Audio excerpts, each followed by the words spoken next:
Chapter 63. Paying respects to his own grave was a complicated feeling. It was a little sad, but it was also a little fortunate. He had not been able to see the founding of the new era, nor had he been able to become one of the 11 legendary generals, but he had been reborn.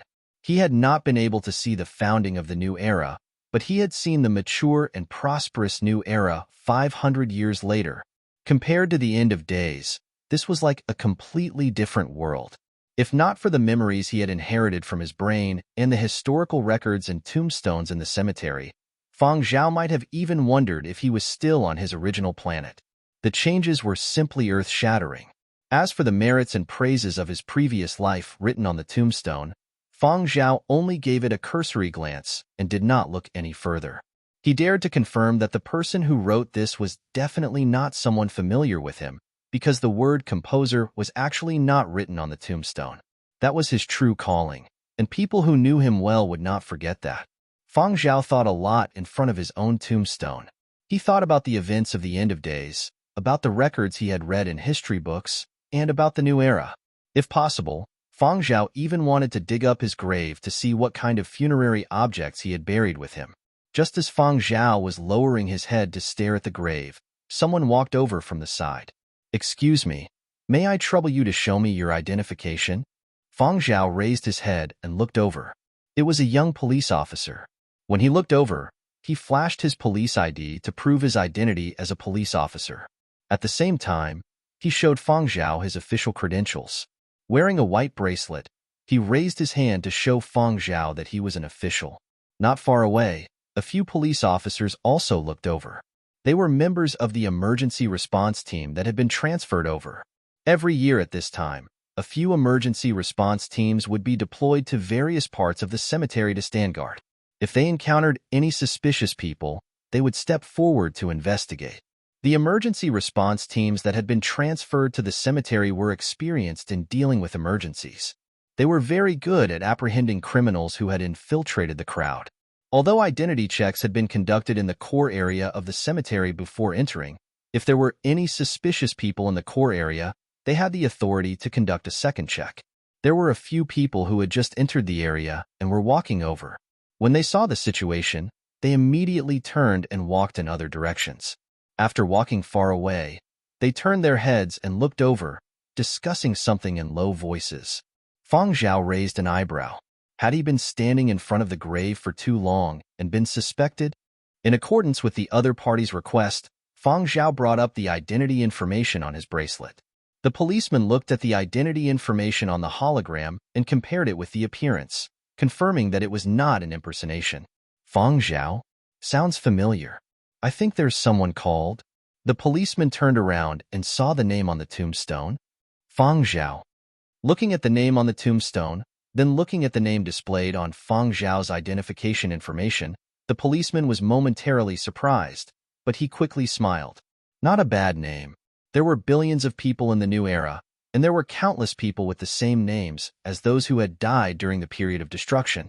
Every year at this time, many people would go to the cemetery to pay their respects.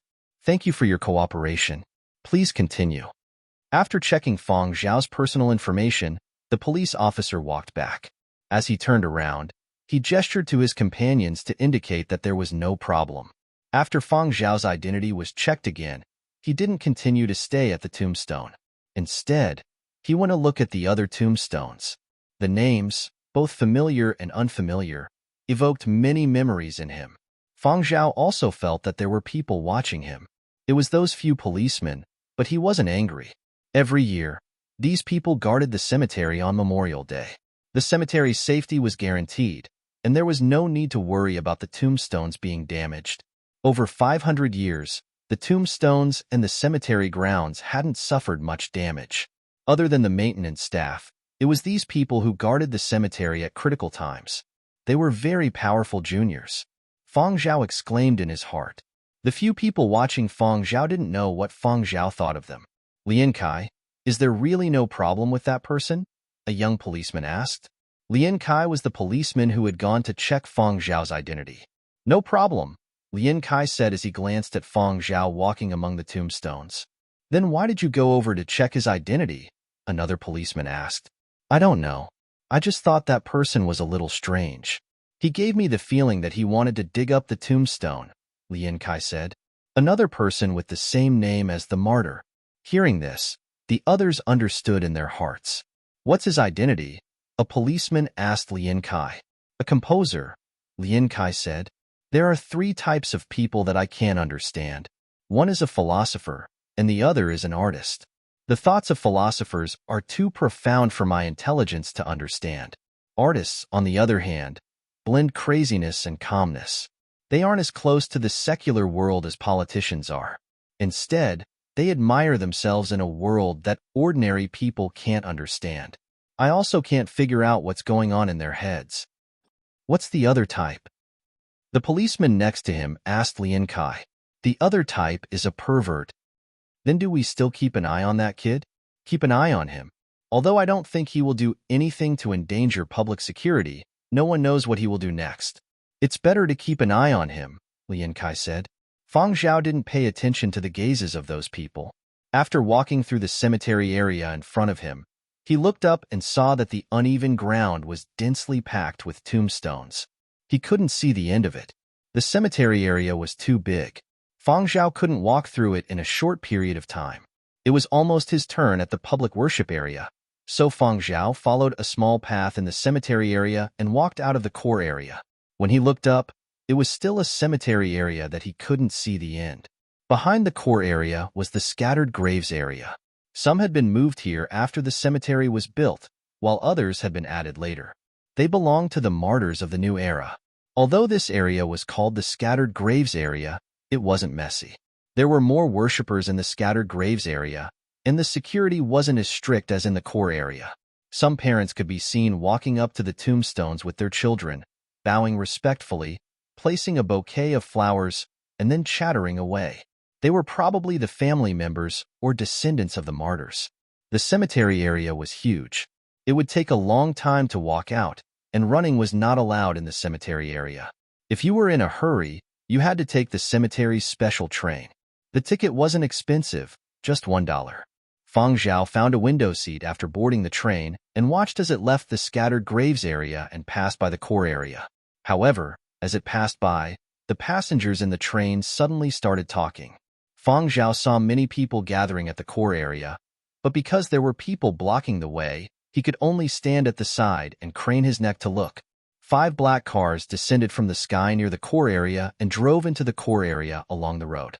Most places in the cemetery did not allow cars to drive, and the sky was a restricted area for private cars. The private cars that could be seen in the cemetery were all special cars, and being able to descend from the sky and drive into the core area was even more of a privilege. Look at the license plate. It's someone from the Wu family, a student in the front seat said with a pair of binoculars. A few young girls beside him immediately crowded over. Is there a Wu Yun? Classmate, let me borrow your binoculars. Don't bother looking. The car has already entered. You won't be able to see it, the boy said. Wu Yun was a famous movie star in Yinzhou. He did not belong to any of Yinzhou's top 3 entertainment companies.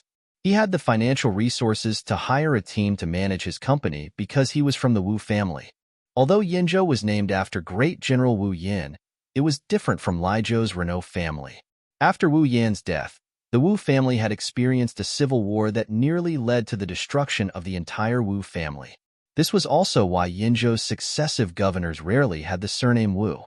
However, even if the Wu family did not become the #1 family in Yinzhou like the Lei family, they were not to be underestimated. Especially in the past 100 years, the Wu family's business had developed even better. Even if they could not become #1 in Yinzhou, they were still one of Yinzhou's big families. The Wu family's juniors? Fang Zhao looked at the crowd surrounding the core area. When he had first been reborn, he had seen records of the Wu family online. He had once wondered if Wu Yin would have executed those unfilial descendants who had stirred up Yinzhou's internal strife if he were still alive.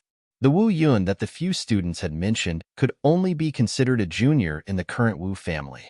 In those 5 cars, other than Wu Yun, there should be other Wu family members. Fang Zhao felt it was a pity that he had not been able to meet those Wu family juniors. However, there was still a long way to go. There was bound to be a time when they would meet. The cars had already left the core area and were heading toward the public memorial area. At the same time, the Wu family's 5 extended black flying cars had already entered the cemetery's core area. The person with the highest seniority walked in front while the juniors followed behind. Every year before Memorial Day, the Wu family would make a trip here to pay their respects. This was a memorial activity that belonged to the Wu family. Then, on Memorial Day, they would carry out a memorial activity with Yinzhou's governor and a few other important people. Regardless of what the juniors were thinking, they had to put on an expression similar to their elders. They looked at the gravestones with 30% respect and 70% seriousness. Actually, after such a long time, there was not much affection. After all, he had been dead for close to 500 years, but there was still some respect. Without Wu Yin, there would not be the Wu family of today. According to the Wu family's traditional etiquette, after paying their respects in front of Wu Yan's gravestone, the Wu family elders paid their respects to the gravestone beside it and even presented it with a bouquet of fresh flowers. Every generation of Wu family members who saw this gravestone after Wu Yin would be deeply moved. If this person had not passed on first, Yinzhou would not have been called Yinzhou. However, among the Wu family members today, a few had doubtful expressions when they saw the name on the gravestone. Fang Zhao. Chapter 64. Fang Zhao did not see anyone from the Wu family, nor did he return to the core cemetery. His reservation at the public memorial area was about to arrive. If he missed it, he would not be able to line up again. Paying his respects was the main point.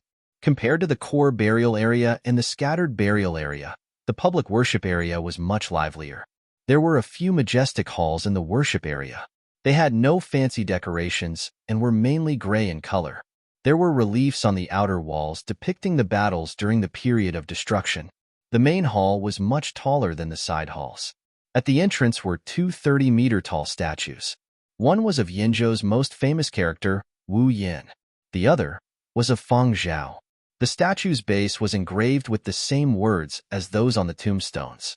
Although Fang Zhao knew he had become one of the guardians of the main hall when he had looked up the Cemetery of Martyrs on the internet, seeing it in person still made him feel complicated. The statue's appearance was probably based on the later stages of the period of destruction, but it had been beautified during the making of the statue. The facial features were angular, muscular, tendons protruding, eyelids not drooping, and cheeks not sunken. Although there were wrinkles and scars on the face, it looked more like a middle-aged man. Wearing a combat uniform, the statue had a majestic and awe-inspiring appearance. His head was slightly raised, as if he was watching the battlefield in the distance. The face of Wu Yan's statue was a little more relaxed, and it was very similar to the Wu Yin that people had seen in real images that had been passed down. At that time, it was the founding era, and Wu Yin was also smiling more often. He gave off a more amiable feeling, and although he wasn't as sharp, he didn't lose the dignity of a leader. This was the great man who had led Yinzhou into the new era and rebuilt their homeland. The 2 statues silently watched the people coming and going in front of the main hall every day. There were many statues in Qian City. Some symbolized taste, some were just for fun. But here, people maintained a kind of respect for the statues in front of the main hall. Unlike music, the statues had a kind of static appeal and impact, exuding a feeling of immortality. Nothing was truly immortal. Immortality was just a relative thing. Every era would produce some immortal figures, and some things would happen that were worth remembering and cherishing for a long time. Fang Zhao had never imagined that he would be one of them. After staring at the statues for a while, Fang Zhao walked to the open-air waiting area to the side. The worship took place in the main hall. The side hall was a place for people to rest. If there were a lot of people who had made reservations, they would book a room in the side hall to rest while waiting. In the waiting area, a middle-aged couple was sitting beside Fang Zhao. The 2 were discussing which method they would use to pay their respects this year. From their conversation, Fang Zhao could tell that they were mainly praying for their children, especially their eldest son, who was currently serving in the military. Hey, are they still mining now? Do they have a holiday on Memorial Day? The woman muttered in a low voice, I haven't received any news for many days. I don't know how he's doing. Is he sick? Is there a holiday for Memorial Day? Did you eat well? The man patted his wife's hand and comforted her. It's only been 5 days since we last received the video. There are still 5 more days before we can receive the next video message. Memorial Day is also a holiday, but there aren't as many as here. We might only be able to rest on Memorial Day. During his military service, he could not contact his family at any time. He could only send a video message to his family once every 10 days. Even if it was Memorial Day, even if there were holidays, he could not return home. He could only wait until his military service was over. Along the way, Feng Zhao encountered quite a number of people praying for the family members of those serving in the military. There were many such people every year, as there were quite a number of people serving in the military. Diagonally behind him were a few young students gathered together to discuss which posture they should use to pray this year to ensure that they did not fail their subjects. People in the new era could come up with all sorts of ways to pay their respects. Some people even felt that since they had not been able to fulfill their wishes during last year's prayers, they should change the method, the posture, the objects, the setting, and so on. Would that work? As he was looking around, Feng Zhao's personal terminal notified him that it was his turn. Following the notification, Feng Zhao collected his ticket and entered the main hall. The bustling noises outside seemed to have been muted. The main hall was more solemn. There were many reliefs and projected images of the period of destruction. Some were pictures of people, others were scenes, and the images of the martyrs had a brief introduction to them. Feng Zhao also saw his own image. The image was taken during the later stages of the period of destruction. He looked older and had many scars on his face. At first glance, he looked a little scary, and this was the result of beautifying the image. Actually, even if Feng Zhao from the previous generation was standing here, he might not be recognized. Feng Zhao was different from those people after the founding of the new era. He did not leave many images behind. Even if he did, it was not meticulously arranged. Before the period of destruction ended, who would have had the time to pick out clothes to clean up? Whether it was lighting, clothing, background, expression, or anything else, everything was the same as usual. Feng Zhao looked at the ticket in his hand and headed for the main hall, Area A. The public worship area, Area A had smaller worship rooms. Feng Zhao was alone, so he was assigned to Area A. Feng Zhao found the worship room according to the number on his ticket and scanned his ticket on the device at the entrance. This was Feng Zhao's first time paying his respects in the new era, and it was a fresh experience. To ensure privacy, there were no surveillance cameras inside, and there were no other people. There was a screen at the side of the door that displayed a few popular ways of paying respects and recommended packages. There were also worship instructions, but Feng Zhao did not look at them. After skimming through them, he chose an altar, a 500-milliliter bottle of wine, and a retro wine bowl. Different people, different ways of paying respects, different customs, and different items could be selected. This was like a self-service shopping machine, but these items had to be paid for. Worship items, donations, and other such items were the main source of the cemetery's annual maintenance expenses. Feng Zhao did not even ask for a cushion to kneel on. He held a glass of wine in one hand and a bowl in the other. He did not change the mode of the worship room, going straight to the default mode. The holographic image was of a miniature core cemetery. The huge gravestone was only about 2 meters tall after it had been shrunk. Behind the huge gravestone was a cluster of smaller gravestones that glowed like a vast sea of stars. Standing in front of the gravestone image, Feng Zhao knew that the direction he was facing was where the huge gravestone in the core cemetery area was. He stood there in a daze for 2 minutes, watching the miniature gravestone image, then glancing at the cluster of gravestones behind the gravestone. Feng Zhao poured the wine. For the first bowl, Feng Zhao poured it directly into the altar, to all those who had died in that era. For the second bowl, Feng Zhao drank half and poured the remaining half into the altar, to those old comrades whom he would never see again. For the third bowl, Feng Zhao drank it all without leaving a drop, to himself. After finishing 3 bowls, Feng Zhao put down the wine bottle and bowl, took one last look at the gravestone image, and turned to leave. Before leaving, he donated $1 million. He did not purchase those virtual worship items, choosing to donate money directly. Simple and direct. Other than the worship room, Feng Zhao did not look at the other furnishings in the hall. Instead, he left the main hall and crossed the plaza. There were many people walking around in the plaza. Under the sunlight, there were children laughing and running. There were also a few temporary shopping areas in the plaza, lined up with shops. People stopped in front of those small shops to buy some souvenirs. More than 500 years have passed. Once again, Feng Zhao clearly recognized this fact. He was no longer the Feng Zhao of the end of days, but a person of the new era. He should not be so fixated on the past. This was a rare opportunity that others could not even beg for. He should look forward and take a good look at this new and prosperous world. Looking at the situation in the plaza, Feng Zhao could not help but smile. He had not seen the day when the new era was founded, but he had transcended more than 500 years and lived in the prosperous new era. "Hey, brother, would you like 2 commemorative paintings?" The voice of a nearby vendor brought Feng Zhao back to his senses. He looked to the side. This temporary shop had many paintings of all sizes on display. It was a small stall that specialized in selling paintings. The vendors at these stalls were employees in charge of cleaning and maintenance in the cemetery. Every year at this time, they would turn into small vendors and sell their wares in the designated area of the cemetery plaza. People of the new era mostly only had one faith, and that was the heroes who had created the new era. They did not believe in God, but it was unknown whether it was formed spontaneously among the people or whether it was driven by merchants who saw the benefits. But the people had developed a habit of pasting 2 paintings on their doors on Memorial Day. It was a way to remember and to pray for blessings. What were they pasting? Of course, it was the portraits of the heroes of the Cemetery of Martyrs. Seeing that Feng Zhao seemed interested in the commemorative paintings, the vendor smiled even more eagerly.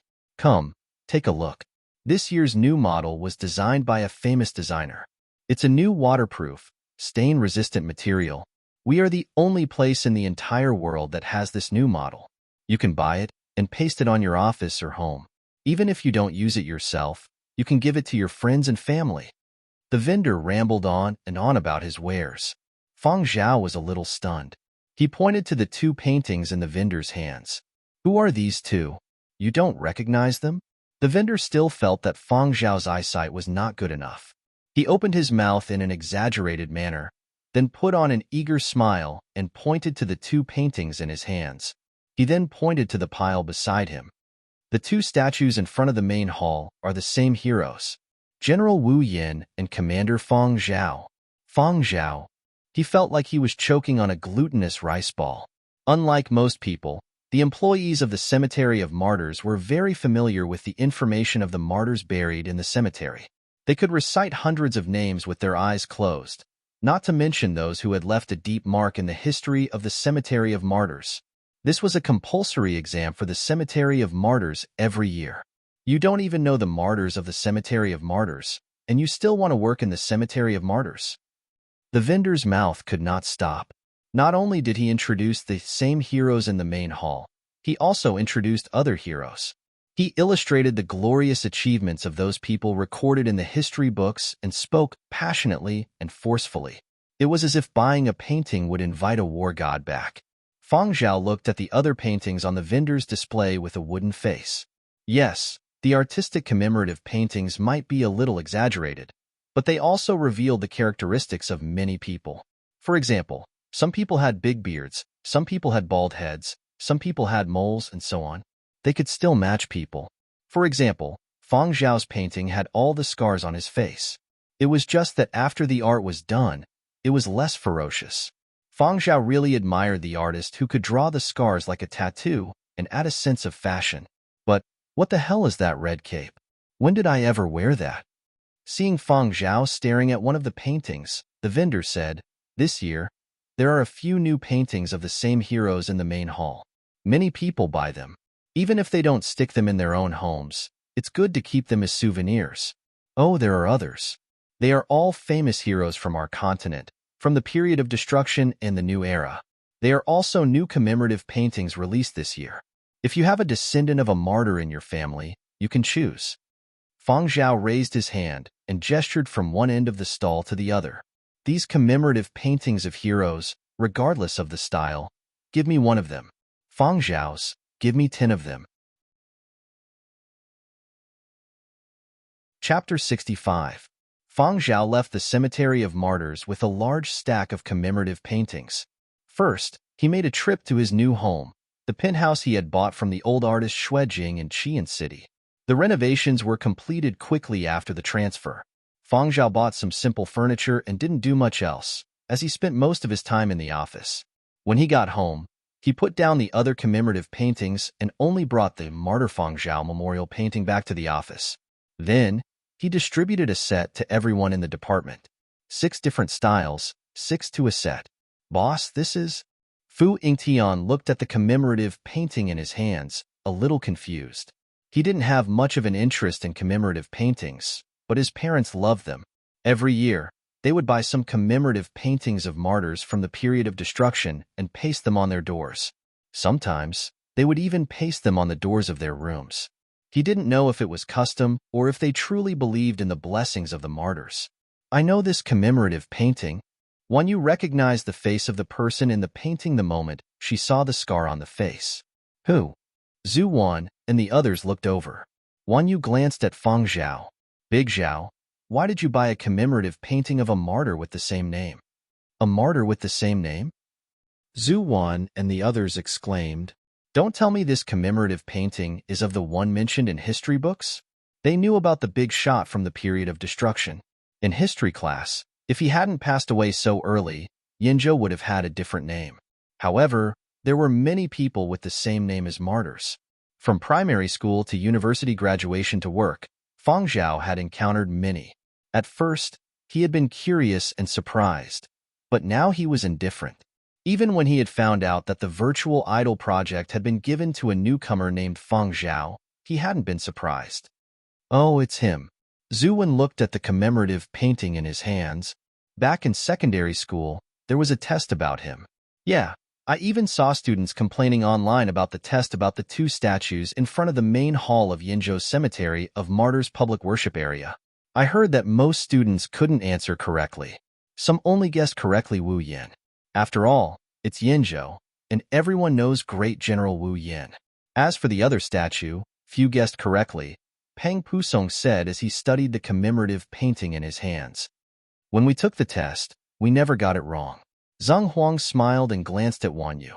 Wan Yu was also delighted. This kind of question was a freebie for them. Ever since they had learned that there had been a martyr named Fang Zhao, it had left a deep impression on them. The others felt that the boss of their department was really interesting. He was giving out military enlistments before the Memorial Day holiday and even gave out a commemorative portrait of the martyr with the same name. Was the brain of an artist really that special? As if recalling something, Zhuan said, Hey, boss, when you become famous in the future, do you think people will invite you to play the role of Army Commander Fang Zhao during the period of destruction? Hee, you can practice your acting skills in advance. Fang Zhao didn't reply. He just gave Zhu Wen a dumbfounded look. Zhu Wen saw the look in Fang Zhao's eyes and felt that what he had just said was ridiculous. How could such a situation happen? The others also found it funny. Fang Zhao was a composer. In the future, when his identity as the original composer of the 100-year period of destruction series was made public, he would also be promoted to a great composer. No one doubted that he would be famous in the composing circles. The first 3 movements were the best proof. But Fang Zhao was not an actor. Furthermore, only the Global Film and Television Association and the descendants of many martyrs could film a film that involved actual historical figures during the period of destruction. The entertainment industry in the early days of the new era was indeed messy. All sorts of twisted history, be it in film, music, or virtual idols, there were too many cases of people making fun of martyrs to attract attention. Later on, under the vehement opposition of many martyrs' descendants, a worldwide ban was issued to stop this mess. Anyone who wanted to film a film that involved actual historical figures during the period of destruction had to go through many rounds of vetting and obtain the consent of the martyrs' descendants involved. Because there were too many restrictions, when filming films involving actual historical figures, the various continents tried their best to only choose one or a few important figures who had a deep influence during the period of destruction. This was because the application process would be troublesome if too many were used. Furthermore, ever since the Global Film and Television Association had issued the ban, up until now, Not a single film had actually mentioned Army Commander Fang Zhao during the period of destruction. However, Zhu Wan and the others did not know that the look in Fang Zhao's eyes did not indicate that this situation was impossible. Rather, he was thinking, I am who I am. Do I still need to act? Hey, speaking of which, I have long heard that the Global Film and Television Association is interested in launching a film that involves many important figures during the period of destruction. Why hasn't it started yet? Rodney, who was beside them, recalled a newspaper report he had read back in university. It has been shelved for many years. They have tried to restart it a few times, but it has never succeeded. I have no idea why. Song Miao usually paid more attention to matters related to the entertainment industry. Hearing Rodney mention it, she said, however, it has been mentioned more frequently in recent years. I reckon that this project might really have a chance. If it is really launched, it will be a top-notch blockbuster that will shake the world, Zhuan said. The others nodded in agreement. If this film project was really launched, the investors would surely be big families from various continents, such as Li Zhou's Renault family, Yan Zhou's Wu family, and so on. Their ancestors would be featured in the film, and they were all important figures of the founding era. The casting requirements would surely be stringent. Those who could take on such an important role would surely be global superstars. Perhaps even the A-list movie stars of Silver Wing would only be vying for minor roles, and they would be the kind that would do everything they could to squeeze in. That was a truly high-end film project. Losers like them could only discuss it here. It was impossible for them to have the ability to participate. Song Miao turned to Fang Zhao and said, however, no matter how big a film project is, it cannot be without a soundtrack. Boss, work hard. Who knows, you might even be able to fight for the soundtrack rights. There can't be only one soundtrack for that kind of film project, and it can't be from just one company. We can still fight for it when the time comes. Although she said that, Song Miao actually didn't think Fang Zhao would get it. Based on the information she had gathered, for a film project of that level, the soundtrack would be from a powerful, established studio or a veteran composer in the soundtrack circle. Given Fang Zhao's age and influence, the chances of him being chosen were not high. It might be possible in another 100 or 80 years, but by then, the project would have already been launched and completed. Seeing that Fang Zhao seemed to be thinking seriously about something, Song Miao and Zhuan looked at each other, thinking that Fang Zhao had taken what Song Miao had just said seriously. They coughed lightly and were about to change the topic to something more practical and inspiring when they heard Fang Zhao's bracelet ring. Someone was calling. Director Duan? Fang Zhao answered. Come up for a bit, Duan Qianji said, then emphasized, you are alone? With that, she hung up. Director Duan wants to ask about the progress of the fourth movement again? Probably. Given how much importance Director Duan places on this series, she might also want to ask about the project. Zhu Wan and the others discussed. However, Fang Zhao felt that it might not necessarily be about the fourth movement. He had just sent Duan Qianji a progress report on the fourth movement yesterday. There was no need for her to ask again today. I'll go up for a bit. The others returned to their posts to continue working, while Fang Zhao took the elevator to Duan Qianji's office on the top floor. When he entered, he discovered that other than Duan Qianji and the 4 assistants and secretaries, there were 2 other strangers. When Fang Zhao walked in, both of them looked over. The person who was about the same age as Fang Zhao had an obvious look of suspicion in his eyes. However, the older person only revealed a look of sizing him up. There was no contempt or doubt in his eyes. The 2 were not dressed extravagantly, nor did they have any flashy accessories. At first glance, they looked like the average tech worker in the crowd. But on their chests were a fiery red bird emblem with an S in the shape of a bird. Just this small emblem alone was enough to make many people pay attention. This was the best proof of their identity. People from Fiery Bird. Fiery Bird was the world's top video game company. If it claimed to be number 2, no one would dare claim to be number 1. Take a seat. Duan Qianji pointed to the seat beside her, then looked at the 2 people. This is Fang Zhao, the composer of the first 3 movements of the 100-year period of destruction. As she spoke, she turned to Fang Zhao and introduced the 2. This is Fiery Bird Sound Effects Team's team leader, Yu Chuan, and Mr. Beaver. Deputy Team Leader, Deputy. Yu Chuan waved his hands. He did not feel that there was anything awkward about adding the word deputy. After saying that, Yuchuan turned to Feng Zhao with a smile. The members of our team love the 3 movements of the 100-year period of destruction. We are also looking forward to the 4th movement. As for our purpose, it has nothing to do with endorsements. We are only in charge of sound effects. This time, we are here to extend an invitation to Mr. Feng. An invitation? Feng Zhao asked. Yes, we would like to invite Mr. Feng to compose a piece. A custom-made piece? That's right. A 2-minute opening animation background music for Battle of the Century. To tell you the truth, we actually prepared 4 pieces and planned to use one of them, but at this point, Yuchuan once again sized up Feng Zhao.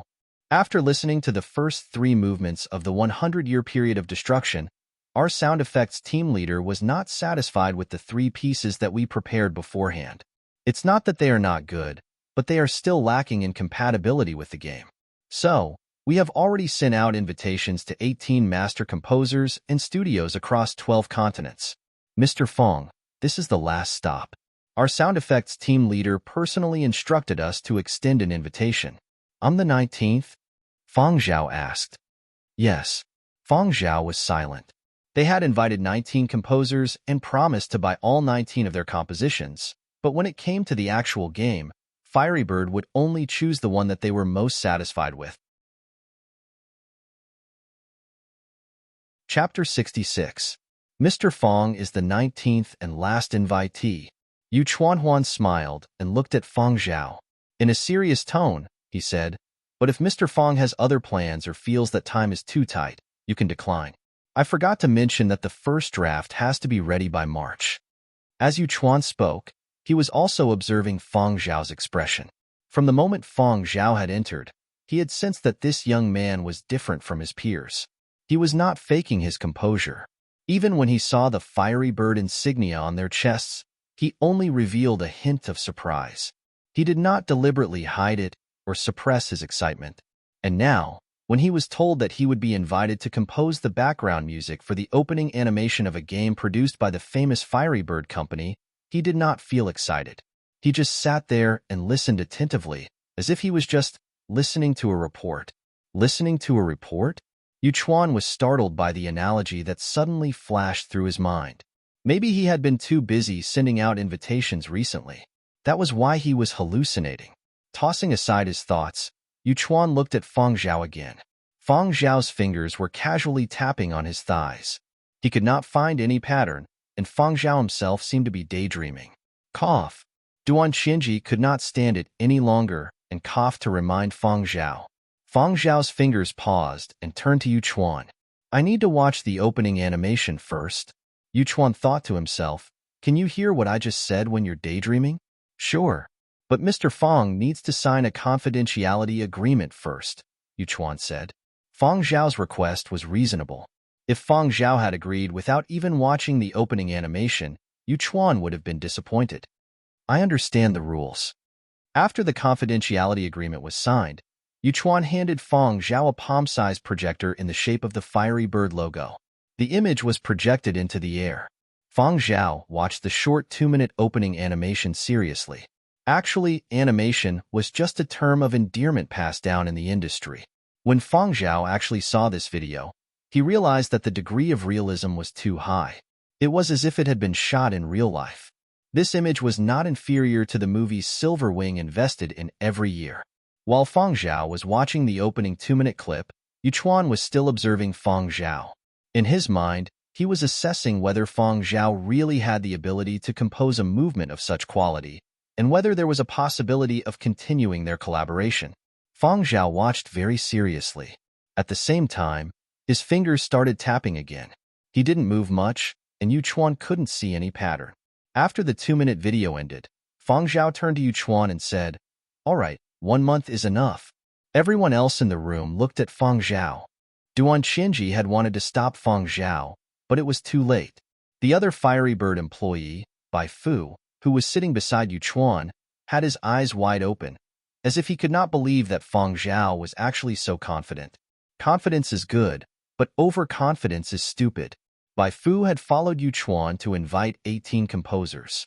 Of these 18 composers, some were a little reluctant when they heard the deadline of before 3 months, and after watching the opening animation, quite a few of them had said try their best, meaning that they could only do their best and could not guarantee that they would be able to compose before March. The higher one flew, the more they cherished their feathers. They would only release their works if they were satisfied with them. If they were not satisfied, they would rather give up a great opportunity than let it tarnish their reputation. However, Fang Zhao was the last of the 19 composers on the list. His status was also the lowest. He was a composer with no reputation at all. Yet after watching the opening animation, he actually so confidently agreed. Bai Fu couldn't help but want to say something, but he was stopped by a look from Yu Chuan. He could only swallow the words that were about to leave his mouth. In that case, I await the good news. Yu Chuan did not stay long. After bidding farewell, he brought Bai Fu and left through the garage on the top floor. The flying car that Yu Chuan and Bai Fu had driven did not have any obvious fiery bird insignia. It was low-key and unremarkable. Right now, they still did not want the outside world to know that the background music for the opening animation had yet to be finalized. Inside the car, Bai Fu asked Yu Chuan, puzzled, "Why didn't you ask more?" To test whether Fang Zhao is really the composer of those 3 movements and whether he really has the ability to produce a work of sufficient quality in a little more than a month. It was already the end of January. Composing before March meant that they basically only had a month's time in February. Composing a piece that could match a large-scale game project in a month's time was extremely difficult. Even a novice in the industry would understand how difficult it was to compose a piece that could match a large-scale game project. Yu Chuan laughed and shook his head. All that is meaningless. We don't understand Fang Zhao, and we don't understand Silver Wing. Everything is conjecture. The answer will be revealed when he sends the work over. And after Yu Chuan and Bai Fu left, Duan Xinji no longer had any misgivings. Fang Zhao, this matter cannot be forced. If you feel that you are not confident, it is not too late to take back your words. As long as Yu Chuan and Bai Fu did not leave Yenzhou, Duan Xinji could stop them first. It is not forced. I agreed to accept the invitation because I can guarantee that I can produce a piece that I am satisfied with within a month. As for whether they like it or not, I cannot guarantee that. Besides the 4 movements of the 100-year period of destruction, you still have the inspiration to compose a piece of music of that quality? Duan Xinji was surprised. Although she was not a composer, she knew how important inspiration was to compose. For the deputy team leader to personally travel to various continents to issue invitations at this point in time, it was clear that the accompaniment for this opening animation was not easy. I didn't have any before, but I do now. Duan Xinji looked at Fang Zhao and was silent for 2 seconds. Okay, I got it. Fang Zhao went downstairs and continued to oversee the production of the 4th movement. In Duan Xinji's office, an assistant asked worriedly, "Director Duan, is it really all right to hand it over to Fang Zhao?" If the quality of Fang Zhao's work did not meet Fiery Bird's requirements, would Fiery Bird hold a grudge against their company? Do you think that Fiery Bird's sound effects department's professionals are reliable in terms of their understanding of music and taste? Duan Xinji asked. The assistant did not utter a word. This question was too simple. If they were not reliable, would they have stayed at Fiery Bird until now? Previously, Yu Chuan had said that the invitation to Fang Zhao had been sent by the head of the sound effects department. How could someone who had managed to become the head of the sound effects department of the world's top game producer, Fiery Bird, be retarded? Duan Xinji would not really use this to test them. She was just using this topic to tell them one thing. As far as I know, Yu Chuan and the rest have issued another urgent invitation. Out of 19 producers, there is only one in Yenzhou. In Yenzhou, Silver Wings, Flying Steed, Neon Cultures, Metal Rush, and Tongshan True Entertainment's 4 Dimensions. These 3 companies' ace copyrighted music studios had all collaborated with Fiery Bird. In the past, Silver Wings, Flying Pegasus, Neon Cultures, Metal Rush, and Tongshan True Entertainment's 4 Dimensions. These 3 companies' ace copyrighted music studios had all collaborated with Fiery Bird. Virtual idols were virtual idols. But as Yu Chuan had said, Fiery Bird's various departments had their own responsibilities and did not interfere with one another. Elsewhere, After Fang Zhao arrived at the department, he did not mention anything about Fiery Bird's invitation. Seeing that Fang Zhao did not say anything, the others did not pursue the matter. They didn't ask for much, as long as they worked hard and got paid. Fang Zhao sat in his office, took out a notebook, and started writing music scores. He wrote down the inspiration that had appeared in his mind while watching the 2-minute video. The first 3 movements of the 100-year period of destruction had been composed by Fang Zhao in his previous life. After his rebirth, he had only made some minor changes and rearranged them. The 4th movement was a collection of inspirations he had gathered after his rebirth. And now, the intermittent characters that appeared on the paper were a collection of inspiration that he had gained after going to the Cemetery of Martyrs and watching the opening scene that Yu Chuan had given him. After writing the first draft, Fang Zhao continued to think back on today's experiences, especially the Cemetery of Martyrs and the 2-minute opening sequence. The first draft needed to be revised, so Fang Zhao continued to look for areas that could be improved to make it better. At this time, Song Huang came to look for him. Big Zhao, the 4th movement is progressing smoothly. It might be completed before the 25th. You said that once the 4th movement is completed, our department will go on vacation. Just like last year, when you and I will not go back. When Zheng Huang said go back, he was referring to their birthplace, Yanbei City. When his family had been in trouble, the government had given them quite a lot of compensation. A few relatives had been greedy for the compensation, but Zheng Huang had held onto it tightly. Wan Yu's situation was similar, just not as severe as Zheng Huang's. However, Wan Yu didn't want to go back either. The two of them hadn't returned to Yanbei City since university. Will you spend Memorial Day with us? After all, it's just me and Wan Yu. The more people, the livelier. We're moving to a new house this year. It's bigger, and we've prepared guest rooms, Zheng Huang said. Fang Sheng had betrayed them and was now in some unknown prison. Shihong hadn't appeared after parting ways with Fang Zhao. This year's Memorial Day would probably be spent by Fang Zhao alone. No, there was also a dog. I won't be going over to your place. Seeing that Zheng Huang was about to say something, Fang Zhao spoke first. I'm going back this year. Going back? Zheng Huang hadn't expected Fang Zhao to make this choice. They hadn't gone back since university. When they'd first started university, he'd heard Fang Zhao say he didn't want to go back. At that time, Fang Zhao seemed to be in conflict with his second uncle. Zheng Huang didn't know much about Fang Zhao's family situation, so all he'd heard was Fang Zhao's complaints. So when Fang Zhao said he wanted to go back, Zheng Huang's first reaction was surprise and doubt. Fang Zhao didn't say anything. He just pulled up an email from his bracelet and showed it to Zheng Huang. Zheng Huang looked at the page full of emails. There was only one reply from Fang Zhao. The rest were all from Fang Zhao's second uncle. He was probably shocked by Fang Zhao's reply. Fang Zhao hadn't been back for more than 6 years. Every year, he'd gotten a no. This year, Fang Zhao's second uncle might have been prepared to receive another no. He hadn't expected that there would be a no. This. Something must have happened. This was the first thing Fang Zhao's second uncle thought of, which was why he was so anxious to ask. You haven't replied to your second uncle? Zheng Huang thought Fang Zhao was deliberately not replying. However, Fang Zhao had really forgotten. This morning, he had just resolved the issue of Peng Pusong and Fu Yingtian's military quota when he had been called upstairs by Duan Qianji. When he came downstairs and saw the notification, he was told about Fang Sheng. After going to the police station, he went to the Cemetery of Martyrs. When he came back, he was called to the top floor to discuss a song with Fiery Bird. Now that Zheng Huang had mentioned it, Fang Zhao remembered that he had received a lot of messages, but he hadn't replied. He had no choice. In his previous life, during the later stages of the apocalypse, Fang Zhao had had no relatives. Now, the first thing he thought of was that. I forgot, Fang Zhao said. Zheng Huang didn't believe him. Before leaving the office, he advised, have a good talk with your second uncle. I think they are sincere about you. It's getting late. Hurry up and reply. What if your second uncle thinks something happened to you and calls the police?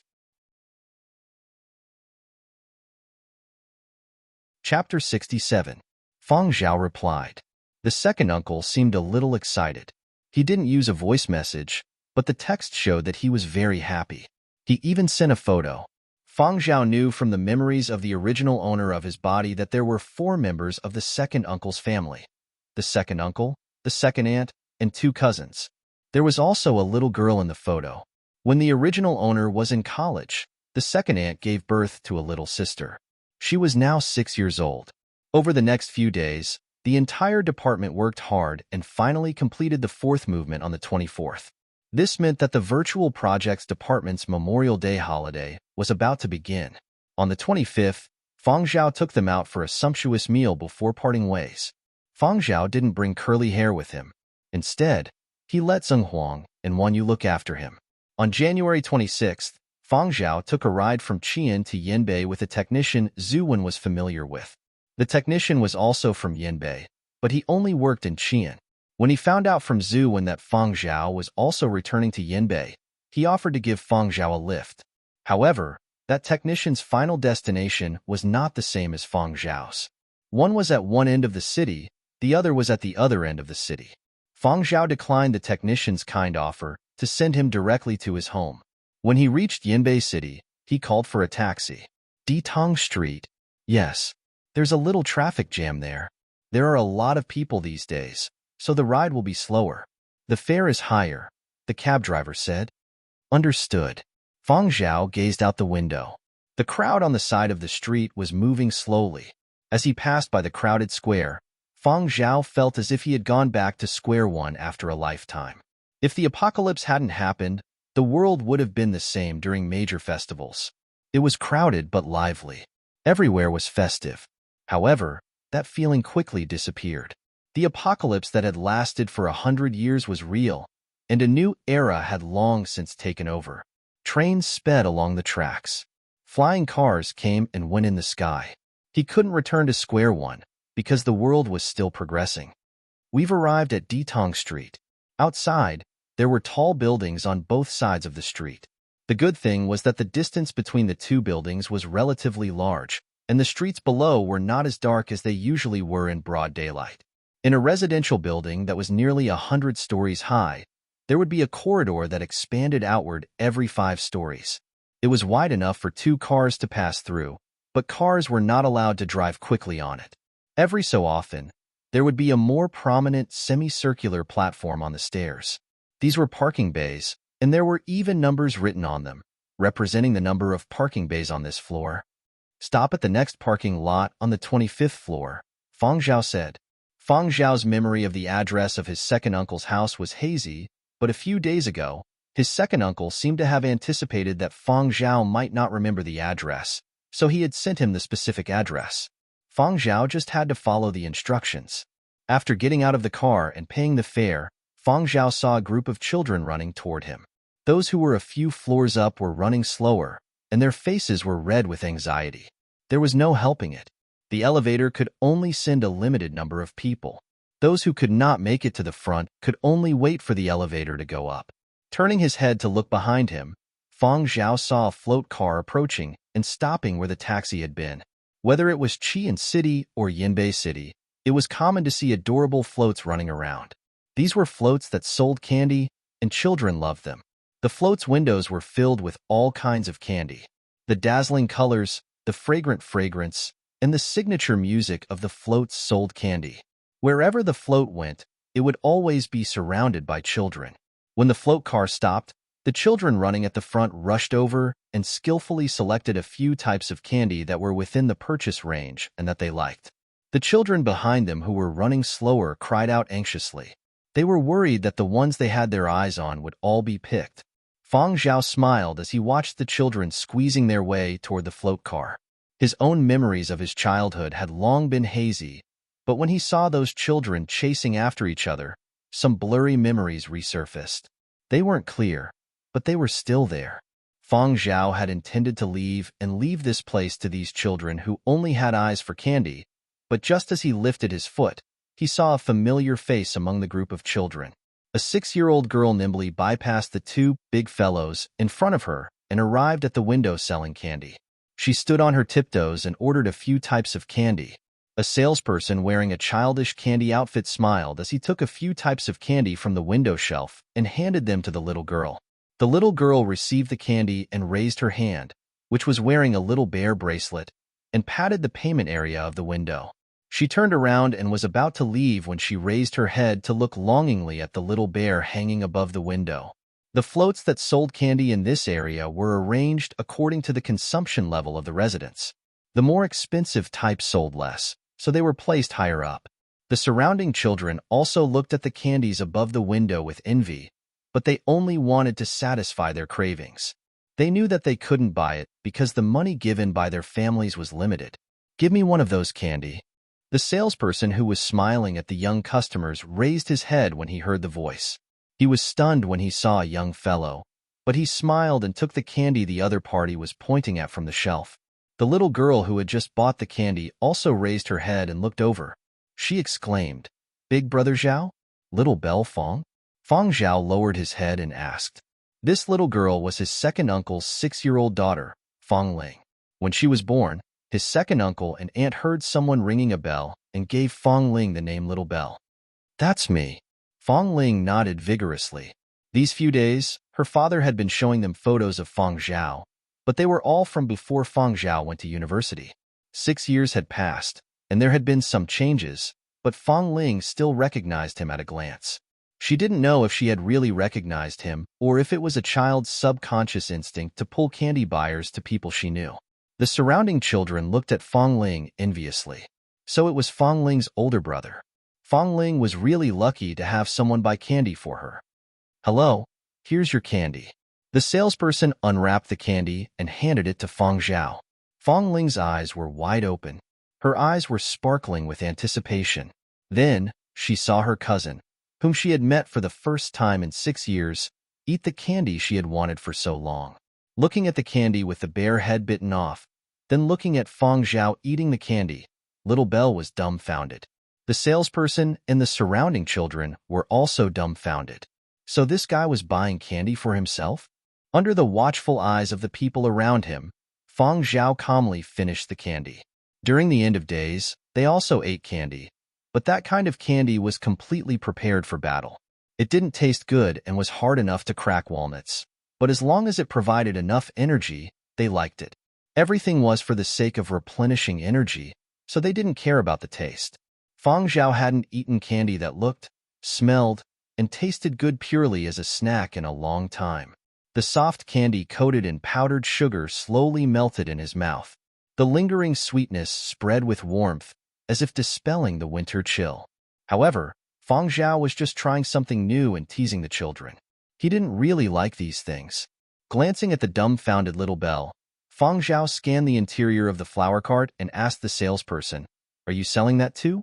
The salesperson turned to look at the spot Fong Zhao was pointing at. There was a transparent bear box filled with the same kind of candy. Sell. I'll take that." Oh, okay."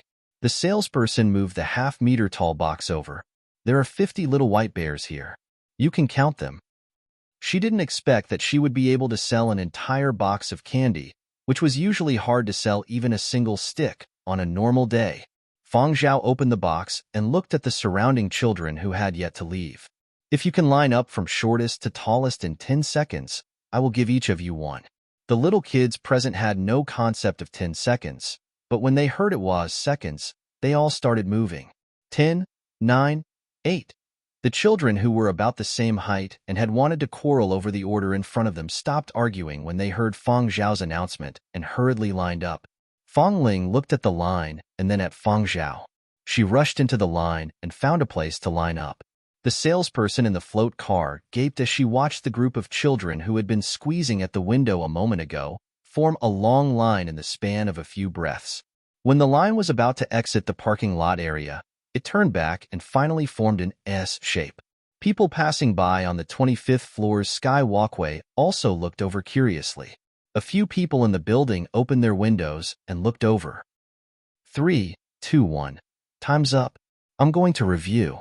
Fong Zhao looked at the line with a serious expression, making the children in the line nervous, afraid that they would stand in the wrong place and not get the candy. Not bad. Okay, starting from the first one, come over here to get the candy.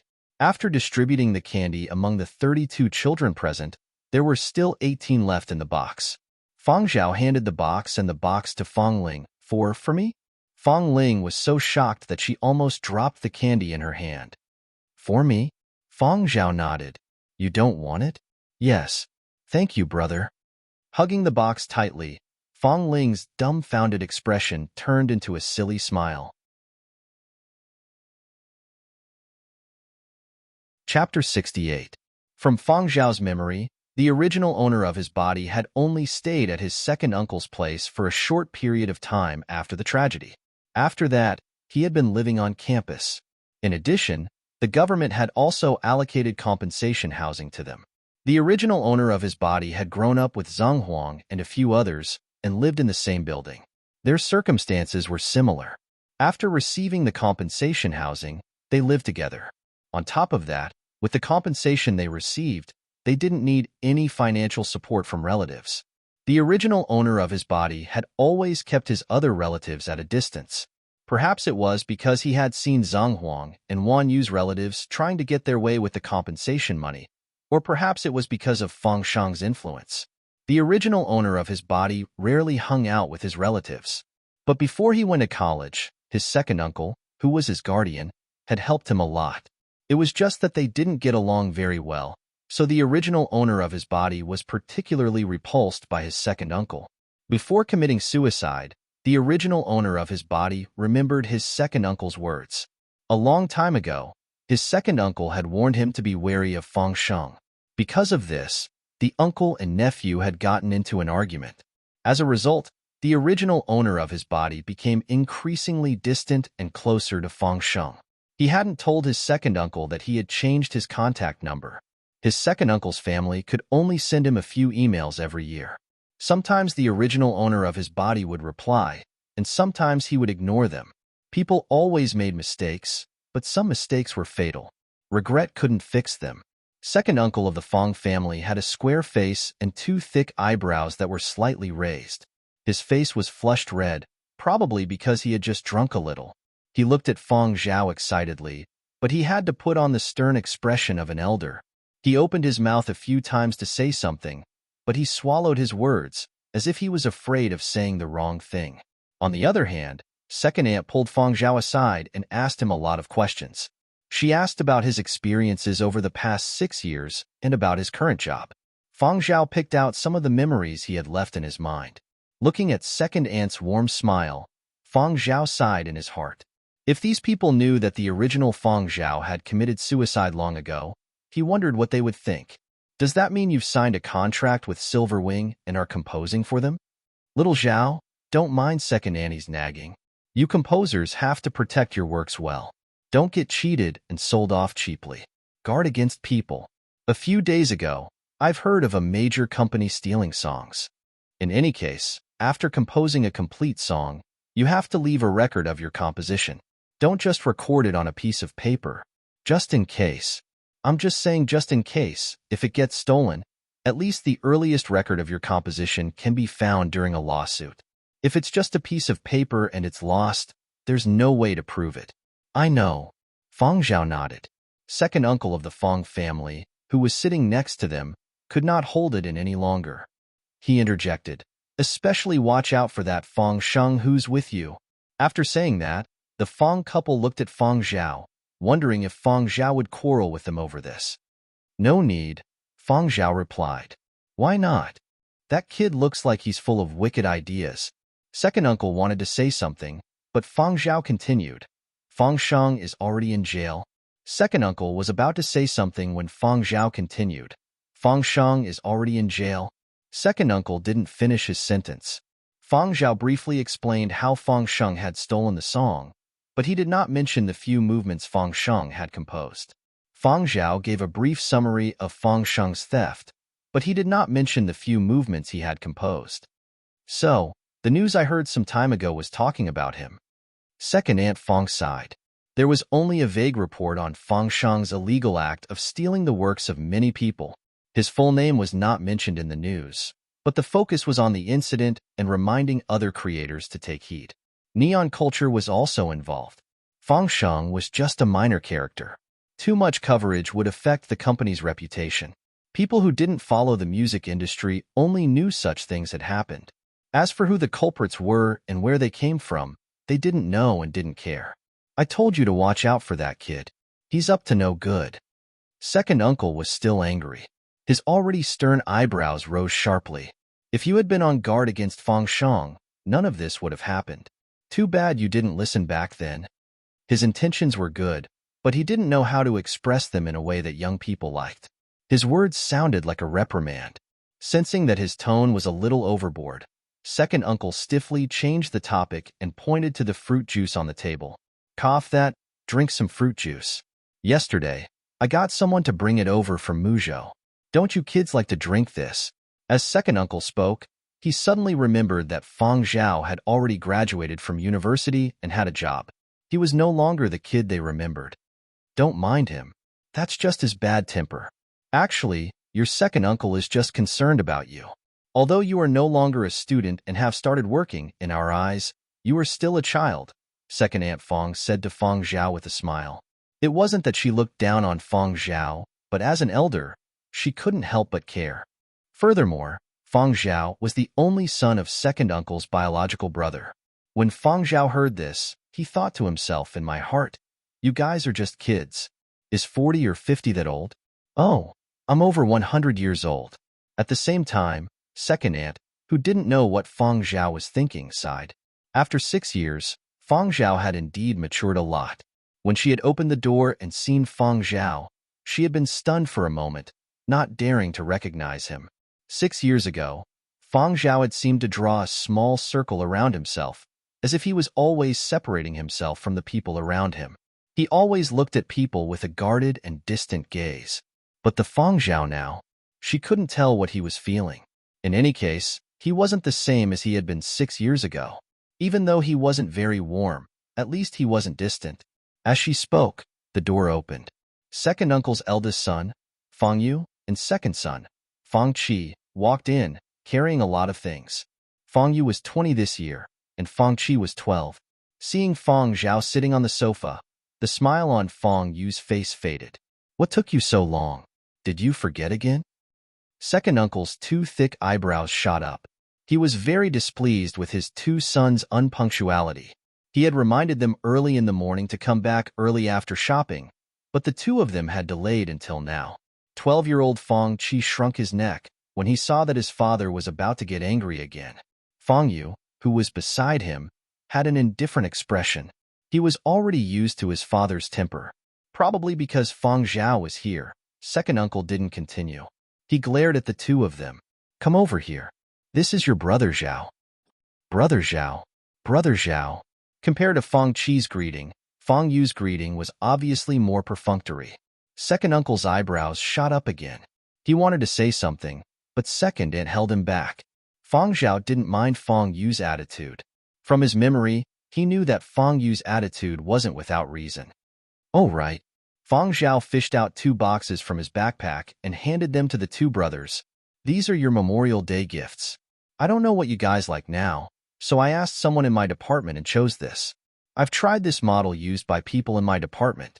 The sound quality isn't bad. Inside the seemingly simple transparent box were 2 objects about 1/3 the size of a pinky finger. They were shaped like the beaks of some kind of bird. One part was red, the other black. The combination of fiery red and dazzling black was extremely eye-catching.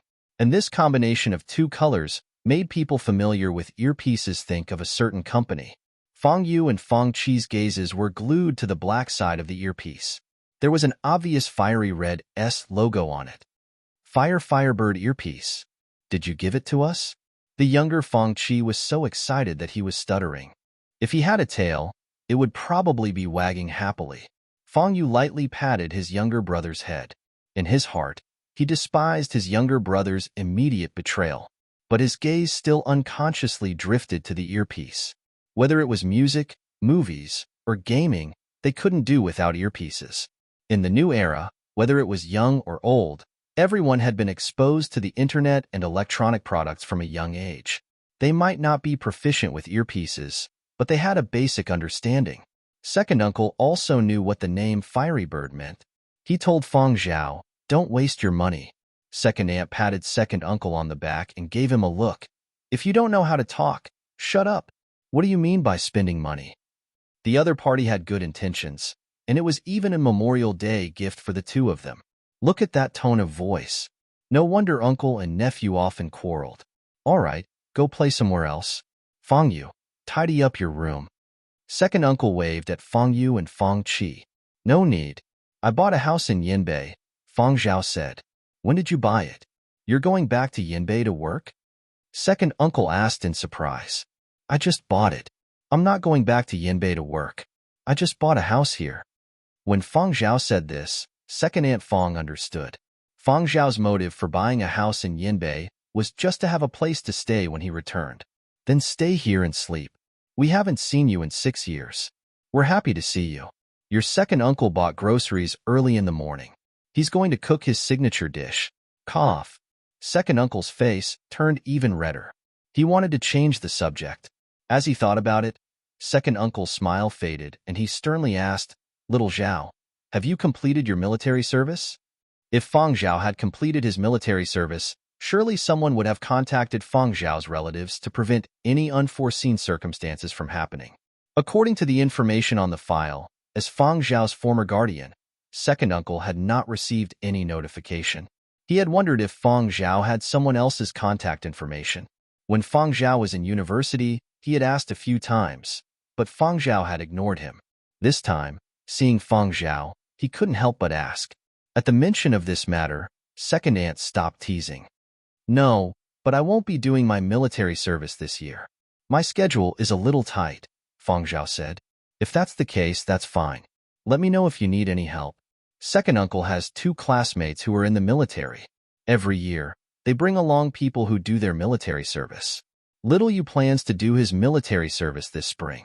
He's in his 3rd year, just over 20 years old. I'm contacting people to arrange for him to go over there. The second uncle of the Fang family stated his plan.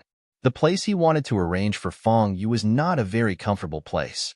It was a planet that was in the midst of development. Mining was not the main focus.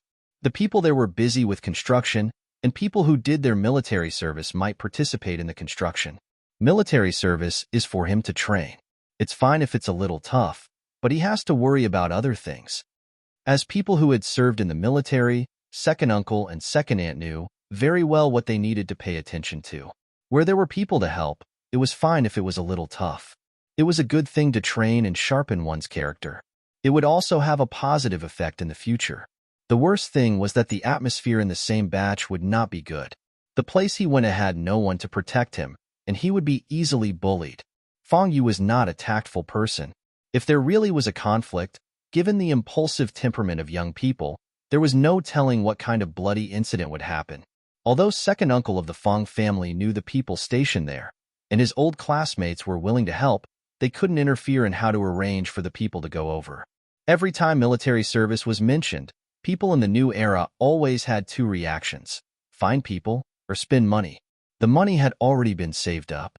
Second uncle had been busy trying to get people to help Fang Yu get a spot for his old classmate. Fang Zhao sighed in his heart. People in the new era saved up for military service spots, just like people before the apocalypse who saved up to buy a house. Some families might have started to save money purposefully before their children were even born. Have you decided where you want to go? Fang Zhao asked. Yes, the place I mentioned to you just now. It would be best if you could go there, second uncle replied. Don't be in a hurry to find people. I'll see if I can settle Fang Yu's matter. Fang Zhao sent Duan Qianji a short message. As he did not know if Duan Qianji was busy, he could only send a text message. What's Fang Yu's student number, identification number, and where do you want to go? Which team is your classmate on? Fang Zhao asked. Second uncle of the Fang family couldn't react in time. Second aunt of the Fang family reacted quickly and answered them one by one. Fang Yu, who had been about to return to his room to pack, stopped and looked in Fang Zhao's direction. He did not know if Fang Zhao was bluffing or if he really had a way. But since this concerned him, Fang Yu wanted to hear more. Duan Qianji was probably not busy. She quickly sent Fang Zhao a message. Little Zhao, second uncle knows you want to help, but there are many things here. It is not as simple as you think. Before second uncle could finish, he saw Fang Zhao send them a string of numbers. Chapter 69. Second uncle did not know how to react when he saw the serial number Fang Zhao had given him. Second aunt started checking. Her generation had served in the military, so she knew where to look. After finding the official search platform, second aunt entered the numbers and letters on the serial number. After entering, she double-checked it 3 times before clicking search. Then she stared at the results with wide eyes. When second uncle saw the results, he wondered if his eyes were playing tricks on him. He looked at the search platform. It was correct. They had used this platform when they had served in the military. This. Second uncle of the Fang family looked at the results of the inquiry and then looked at Fang Zhao. He could not form a complete sentence for a long time. He felt that Fang Zhao had changed too much in the 6 years they had not seen each other. He could accept the change in Fang Zhao's personality. This sort of change was not rare. 6 years was enough to change a person's personality, but not everyone could get a spot in the military with just a few words. Fang Yu had already scrolled over to see the results. His jaw was stretched, and it was easy to see how shocked he was. "The company gave me a Memorial Day benefit," Fang Zhao said. "Your company gives out this kind of benefit?" This was the first time Fang Yu had heard of such a thing. Although he did not have a good impression of Fang Zhao was helping him, so he could not put up a perfunctory attitude. He felt a little awkward, but he was also curious as to how Fang Zhao had gotten such a slot. Besides, people who could get a slot would usually keep it for themselves. Who would give it away so easily like Fang Zhao? Second uncle and second aunt had the same thought. "Little Zhao, you haven't served yet. Why don't you keep it for yourself?" Second uncle asked worriedly. "You might not know the importance of a slot. Let me tell you. I still have one for myself." Fang Zhao's words successfully stopped second uncle. After a pause, second uncle said with a complicated expression, That's good." The hand holding the cup was still trembling. It was clear that he was not as calm as he looked on the surface. One military slot was enough to shock them. He actually had another? "Little Zhao, second aunt thanks you for this." Second aunt looked at Fang Zhao seriously. "I haven't seen you in 6 years, and you have become quite capable. Originally, second uncle and I were worried that you would run into trouble at work. Now it seems that you are much more capable than we thought. But if there is anything you need us for, second uncle and I will do our best to help you." Yes. "Little Zhao, don't stand on ceremony with us if you need any help," second uncle hurriedly said. Fang Zhao's big favor made second uncle and Aunt Fang a little flustered. For the first time, they clearly understood that the current Fang Zhao was no longer the child they remembered. He was someone who could truly make decisions. "Little Zhao, let Fang Yu bring you to your room to rest. If there's nothing else, sleep here tonight." The Fang's second uncle was not a talkative person. After giving them a few reminders, he went to the kitchen with the Fang's second aunt to cook. Most of the year, they ate takeout or convenience food. In the new era, there was a wide variety of such foods. When the couple was busy, they would eat at the office or order takeout or convenience food. The children would eat at school. Only during the holidays, when the family gathered together, would they cook for themselves. To Fang Zhao's to Fang Tu to his own, second, Fang Zhao, was Tu to uncle. Uncle Fang to uncle to be. As for how Fang Zhao had obtained the 2 spots, if Fang Zhao did not take the initiative to say, Uncle Fang did not ask. Second uncle and Aunt Fang were lamenting the changes Fang Zhao had undergone over the years. On the other side, Fang Yu brought Fang Zhao to his room. Yesterday, his father had asked him to clean up the room for Fang Zhao. Fang Yu and his younger brother, Fang Qi, were sleeping together. Fang Yu had rarely stayed at home since entering university. He had not wanted to tidy up his room. Yesterday, he had only gone through the motions under his father's coercion. His room was a little messy. "Well, let me tidy up first." Fang Yu felt a little embarrassed. Fang Zhao's 2 messages had settled the matter of his military service spots. It was like Fang Zhao had been blessed with a halo. Fang Zhao had only brought a small travel bag. Other than the gifts he had bought for the Fangs and 2 sets of clothes, there was nothing else. Fang Zhao put down the bag and glanced at Fang Yu's room. The 20-square-meter room was packed with stuff. The only thing that seemed tidy was the bookshelf.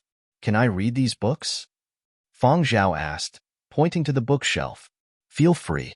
I've never read them before," Fang Yu said. The bookshelf was basically filled with Fang Yu's secondary school textbooks. There were two types of secondary school textbooks. One was electronic, and the other was paper. Perhaps it was because they had experienced the end of days when communication equipment was disrupted and electronic facilities were intermittently paralyzed. But even with the rapid advancement of technology in the new era, paper textbooks had never been removed from the scene. Students usually used the electronic version. It was convenient. Paper textbooks took up space and were troublesome. Many students still had new paper textbooks until they graduated. Fang Yu's secondary school textbooks were the same. They were placed at the top of the bookshelf as decoration. Fang Zhao pulled out a mathematics textbook for second years. The textbooks for first and second years could still be seen to have been flipped through before, but the textbooks for third to sixth years seemed brand new. When he flipped open the textbook, Fang Zhao saw a few big words written on the page. Fang Zhao is a big idiot. Fang Zhao. Further flipping, there were words and pictures. Fang Zhao recalled that when Fang Yu was in secondary 2, the original Fang Zhao had graduated from secondary 6. At that time, the relationship between the original owner and second uncle of the Fang family was at its worst. Fang Yu had been under his father's control. If he said something wrong, he would be locked in his room to study. Therefore, he invented a lot of things that he didn't dare say in the textbook. Fang Yu finished tidying up and turned to see Fang Zhao, holding the secondary 2 math textbook. Fang Zhao caught a glimpse of a sketch with words. Scenes of cursing in the textbook from his secondary 2 days flashed through his mind. He hurriedly snatched the textbook and stuffed it in a drawer. Cough, I was young and ignorant. Fang Yu was so embarrassed that he wanted to find a hole to hide in. Half an hour later, Fang Zhao had arranged for him to be drafted into the military. Half an hour later, Fang Zhao had seen curses in his secondary 2 math textbook. Fang Zhao wasn't angry. He just said, not bad. Actually, from Fang Zhao's point of view, he felt that what Fang Yu had said wasn't wrong. However, the original owner of this body was no longer around, and Fang Zhao wouldn't say anything about what had happened in the past. Fang Yu didn't want to discuss the past and his misdeeds with Fang Zhao. After some thought, he asked, right, Brother Zhao, did you go to see great-grandfather and great-grandmother on Memorial Day? He remembered that when his eldest uncle and aunt had gotten into trouble, at first, Fang Zhao had followed them to visit his great-grandfather.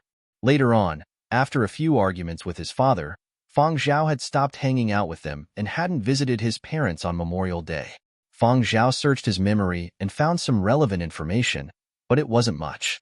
Even the great-grandfather and great-grandmother Fang Yu had mentioned were fuzzy. He only remembered that they were the 2 most senior members of the Fang family and lived in a retirement facility for retired officials in Yanbei. They were probably over 150 years old, even older than Fang Zhao had been in his previous life. I'll go, Fang Zhao said.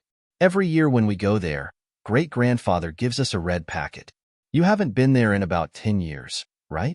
If you perform well, great-grandfather might be happy and give you 10 years' worth of red packets. Great-grandfather Fang had retired with military merits.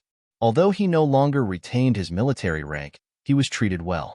He didn't have to worry about food, clothing, and lodging, and he received a sizable pension.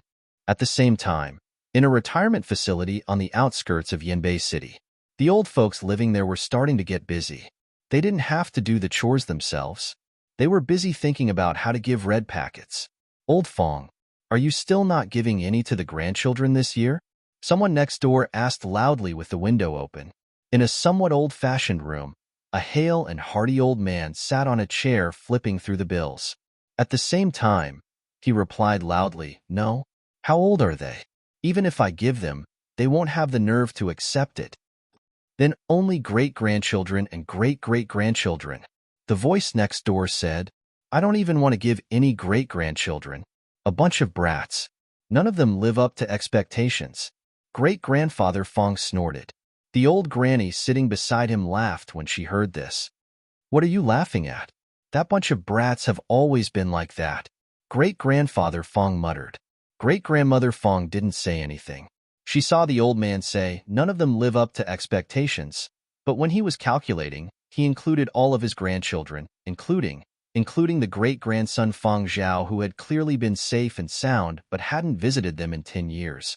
Great-grandmother Fang's smile faded as she thought about the grandson and granddaughter-in-law who had died prematurely and the great-grandson she hadn't seen in 10 years. She had heard that the great-grandson had been admitted to a good school and gone to Qian City. He hadn't visited them before going to university, so he didn't know how much the two old folks had helped him behind the scenes and how much trouble they had blocked for him. Never mind, if he didn't come, then so be it. Family ties were fragile in the new era. If not for the fact that the two old folks were receiving large pensions, not many children and grandchildren would have visited them on Memorial Day. As great-grandfather Fang was calculating the bills, he couldn't stop talking. That kid Fang Yu. Isn't it about time for him to serve in the military? Great-grandmother Fang put down the book in her hand, took off her glasses, and said slowly, I heard a few days ago that the second son of third brother's family was running around. Chapter 70. Fang Zhao stayed at second uncle's place for the time being. During the day, he went to the apartment he had bought in Yanbei City and tidied it up a bit. It was about 80 square meters, with a bedroom and a studio. After tidying up, he went to the cemetery to visit the parents of this body.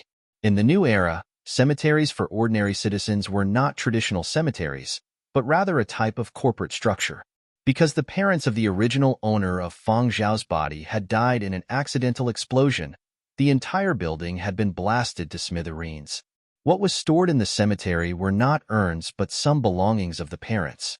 In the past, the original owner of Fang Zhao's body had not returned to Yanbei City to pay his respects to his parents.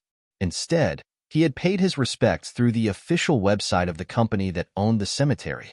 To pay his respects, one needed to make an appointment and wait in a designated area to move the urn or belongings out of the central storage room. Compared to martyr cemeteries, cemeteries like this where the ashes and relics of a company were stored were much more crowded. When Fang Zhao arrived, the cemetery staff told him that he had owed a year's worth of fees. Fang Zhao even paid a 10-year deposit fee in one go. The new era did not allow the public to arbitrarily bury the dead, so they were all concentrated in similar cemeteries. Based on each individual's financial status and preferences, different cemetery companies were chosen. Some were funded by the government, while others were privately run. The cemetery where the original owner of Fang Zhao's body was located was funded by the government. Although it did not look luxurious, it was more humane. Despite being in arrears for a year, no belongings had been moved out. Other than a notification spot, there was no incessant harassment. Second uncle of the Fang family said that he would be going to the retirement facility to visit great-grandfather Fang on Memorial Day. When the time came, he would bring Fang Zhao to meet the other elders. Because the Fang family had urged him to stay, Fang Zhao had not stayed there after buying the house in Yanbei City. Now that Fang Yu's matter had been resolved and Fang Zhao had returned, second uncle's smile never faded. This allowed Fang Qi, who had almost failed his exams, to heave a sigh of relief. However, the only thing that made second uncle's family uncomfortable was that they were always a little cautious around Fang Zhao. It was not because of second uncle's military recruitment. Although that played a part, it was not the entire reason. Second uncle Fang could not explain the feeling, but he did it subconsciously. Sometimes, Fang Yu felt that the way Fang Zhao looked at him was similar to that of the old man who lived upstairs. It was as if he was looking at a junior or a child. As a result, whenever Fang Yu faced Fang Zhao, he always felt like he was a cut below him, and he spoke with caution. Fang Yu analyzed his mentality. Perhaps it was just like what his father had said. People with ability would always inexplicably gain respect from others. Fang Zhao could sense the attitude of this family, but he couldn't change it. He didn't know how to act young, or rather, he didn't know how to act young. He had come to Yanbei because he wanted to take a look at this city in the new era. He hadn't been back for 6 years. Even if his temperament had changed drastically, the people he knew wouldn't say anything. On Memorial Day, Fang Zhao followed second uncle and his family on a public train to a retirement facility in the suburbs of Yanbei. The retirement facility was especially lively today. Due to the rapid development of medical technology and the strengthening of the human body after the period of destruction, the average lifespan had increased. As a result, the retirement age in many professions was around 150 years old. At this age, it was common for 5 generations to live under one roof. As a result, The number of people in the family had increased. Some families had 6 or 7 children. However, in the new era, it wasn't numbers that mattered. It was individual ability. Furthermore, the pace of life in the new era was fast, and relationships were easy to fade. Even biological siblings could drift apart as time went on. Coming to great-grandfather Fang's place was of their own free will. It wasn't a group effort. When the group arrived at the retirement facility, they didn't go to the place where the 2 elders lived. Instead, they headed to a forest near the retirement facility. Worried that Fang Zhao wouldn't remember the rules, second uncle explained, every Memorial Day, many people come to visit the 2 elders. There are many children and grandchildren, and if they all rush together, there won't be enough space. So the retirement facility arranges a place for the elders to meet with their children and grandchildren. When Fang Zhao and his group arrived, there were already about 20 people there. They were all gathered around tables. Those who were on good terms were chatting, and those who weren't were too lazy to even look at them. The 2 elders also chat with the younger generation, but the length of the chat varies for different people. The more important the person, the longer the chat. Last year, the 2 elders chatted with a female cousin for a long time, and the year before that, they chatted with a male cousin for a long time.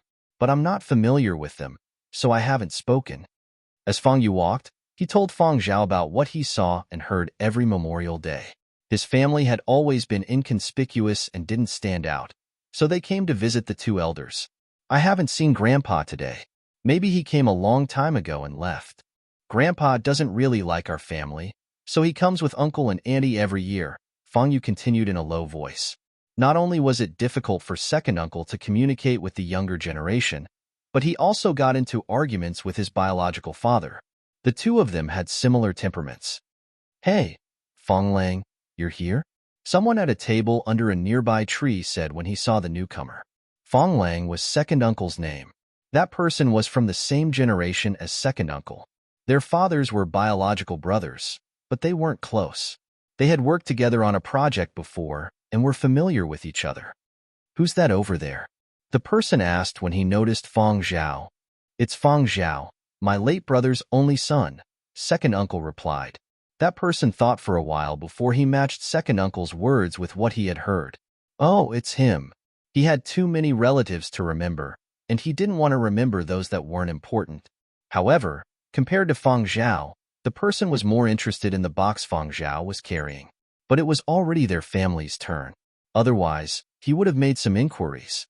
Fang Zhao watched as the family entered a house not far away. The houses in the woods were built in a retro style, like houses with tiled roofs from before the period of destruction. There was only one house nearby, and it was winter. Although the sun had risen for the past 2 days, the temperature was still relatively low. The 2 elders were definitely inside. Let's take a seat first. Their family just went in, and we're behind them in line. We'll probably have to wait another half an hour, second uncle said.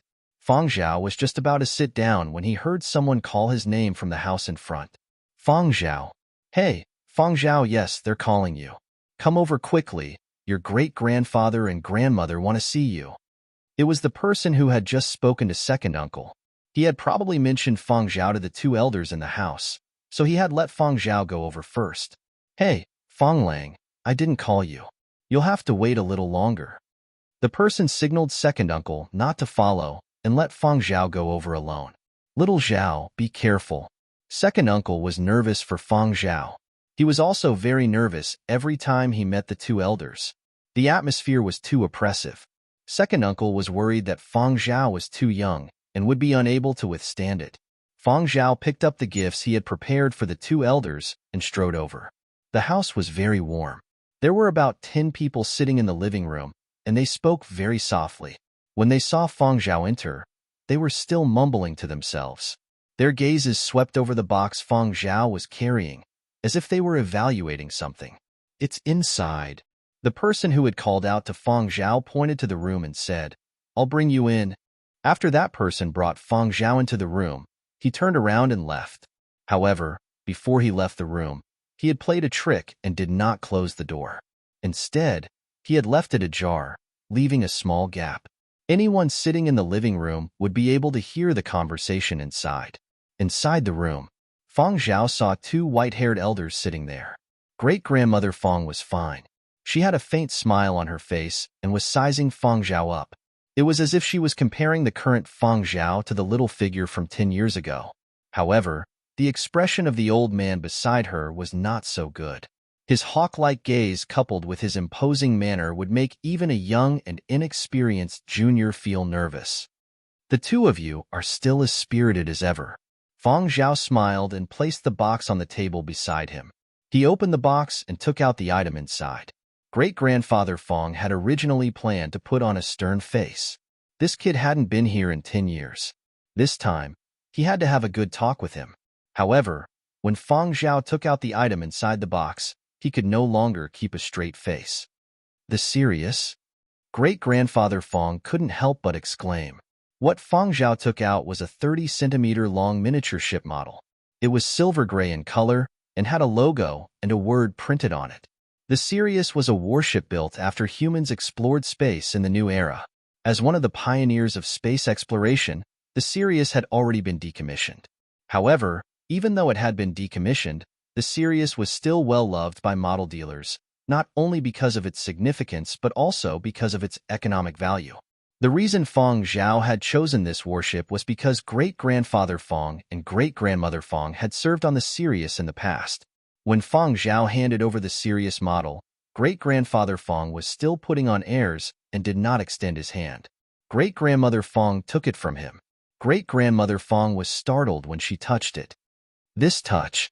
She looked at a few minor details on the model before looking at Fong Zhao and sighing. How thoughtful of you. Great-grandfather Fong's children and grandchildren had bought the Sirius model before, but they had all been thrown away by great-grandfather Fong. Many people thought that great-grandfather Fong and great-grandfather Fong didn't like aircraft models, but in reality, it was because those models weren't up to standard. There were many minor mistakes. Perhaps only people who had deep feelings for the Sirius would notice these details. But the model Fong Zhao had taken out had no mistakes at all. The materials used were also exactly the same as the real Sirius. To be able to buy such a model, it must have cost a lot. Great-grandfather Fong's expression improved a little when he saw the model. At least Fong Zhao had indeed put in a lot of thought when choosing a gift. Great-grandfather Fong and great-grandfather Fong liked it. Since the younger generation had taken the initiative to express their goodwill, great-grandfather Fong couldn't keep his cool. It's been 10 years. Looks like you've developed quite well. Where are you working now? Great-grandfather Fong asked. An entertainment company. Fong Zhao sat down on a chair beside him. Oh, an entertainment company. Great-grandfather Fong seemed disinterested. He thought of something and asked, Where did you serve your military service? I haven't served yet, so I don't have time. This year has already been arranged, Fong Zhao said. Oh, haven't served yet? Great-grandfather Fong straightened his back. So busy with work? What are you busy with? Playing games.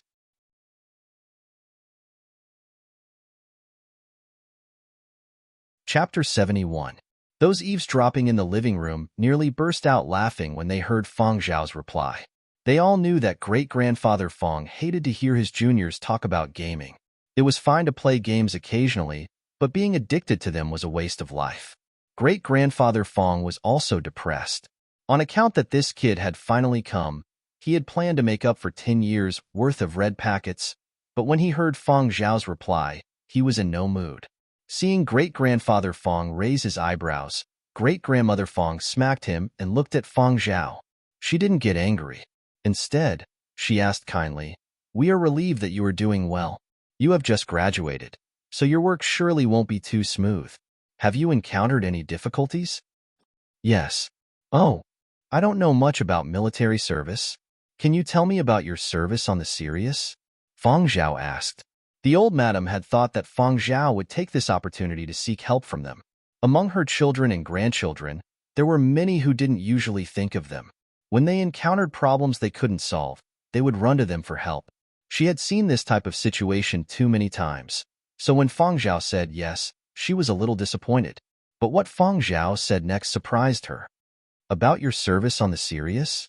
Great-grandmother Fong sized Fong Zhao up, as if trying to guess if Fong Zhao really wanted to know about their service, or if he was using this topic to ask for their help. When second uncle talked about military service, He mentioned that the two of you served on the Sirius. That's why I wanted to ask. Fang Zhao looked straight into the old lady's eyes and said seriously, I've checked. The confidentiality period is over. Great-grandmother Fang retracted her gaze and thought back to the past.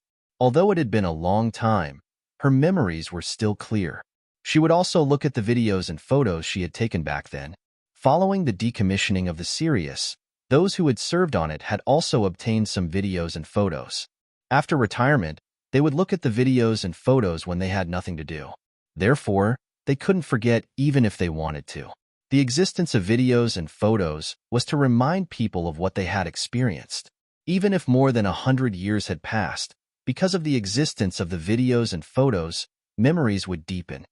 When I was serving on the Sirius, you have to ask me about that. I served on the Sirius longer than she did. I was about the same age as you when I was serving on the Sirius. Back then, great-grandmother Fang had only just started when great-grandfather Fang could no longer sit still.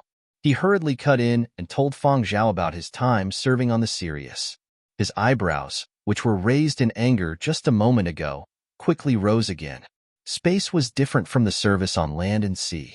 It was more unpredictable, and there could be unpredictable dangers at any time. That was why many people thought of ways to let themselves or their children stay on the planet to serve. But Fang Zhao was different. His previous battlefields had been on land. He had never experienced space travel.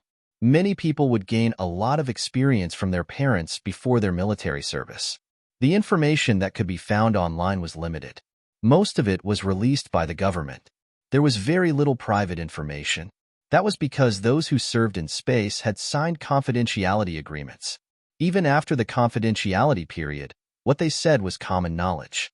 They would only speak the truth and express their true feelings to their loved ones or trusted friends. Fang Zhao had only learned a little from Second Uncle Fang. However, Second Uncle Fang's military experience had been more ordinary. Great-grandfather Fang and great-grandmother Fang's experiences had been more ups and downs. They had performed meritorious deeds during their military service and had been selected to stay on.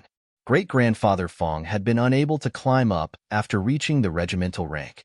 He was already old by then, and with regrets, he had gone to the Yinbei government office and worked there until his retirement. However, for great-grandfather Fang, life at the Yinbei government office was just like retirement. There was not much to reminisce about. After retirement, he would often take out his collection of military medals and tell great-grandmother Fang about the past. Great-grandfather Fang loved to tell people about his past in the military. Unfortunately, his children and grandchildren did not really like to listen to such things. Some of the younger generation were curious and could listen for a while, but after listening for a while, they started to get distracted. Of course, great-grandfather Fang was not in the mood to continue. Great-grandfather Fang's spittle flew as he spoke. Great-grandmother Fang pointed out a model of the Sirius to Fang Zhao and told him where on the Sirius the incident that great-grandfather Fang was talking about had taken place. As great-grandmother Fang spoke, she observed Fang Zhao. She realized that Fang Zhao was not deliberately trying to attract the attention of the two elders. He was really listening attentively. Great-grandmother Fang felt that this great-grandson of hers was very strange. He did not feel uncomfortable or nervous when he saw the two elders. When great-grandfather Fang talked about his military service, he would even add a few sentences. Every sentence hit the nail on the head, making great-grandfather Fang even more excited. He talked until his mouth was dry and did not seem to stop. For a moment, great-grandmother Fang felt that they were not talking to their great-grandson. It was more like they were talking to an old friend about the same age as them. Fang Zhao picked up a cup from the side and filled it with warm water. He handed it to the two elders. Great-grandfather Fang took the cup and took a gulp. He pulled up the photos he had stored. Have you seen these guns? And this one? Back when we were mining on a foreign planet, we were attacked by a foreign creature. It ate 2 of our team members. I killed it with this gun in the end. Oh, and this one. The string of photos were of great-grandfather Fang holding a gun when he was young. Some were solo shots, others were group shots. But out of all these, only this one followed me to become a professional and then retired. Fang Zhao looked over. It was a black handgun that glowed coldly. It was not big and looked somewhat low-key. Seeing Fang Zhao's gaze on the gun, Great-grandfather Fong revealed a pleased expression. Envious, right? Most people don't have this gun. As he spoke, great-grandfather Fong became excited. If you become famous in Yinzhou, I will give this gun to you to play with. When great-grandmother Fong heard this, she slapped great-grandfather Fong on the arm. Nonsense again. How could this kind of gun be given to anyone to play with? If the rules were violated, the gun would be confiscated. At their age, they still had to bear the consequences. I'm not talking nonsense. If he really becomes famous in Yinzhou, he will have to pay attention to his personal safety. Why can't he give it to him for self-defense? We can sneakily give it to. Great-grandfather Fong saw that the door was not tightly shut and sobered up. Some things could not be said carelessly. Even if this was what he thought, he could not say it out loud. Great-grandfather Fong looked at Fong Zhao. Cough, I was just joking.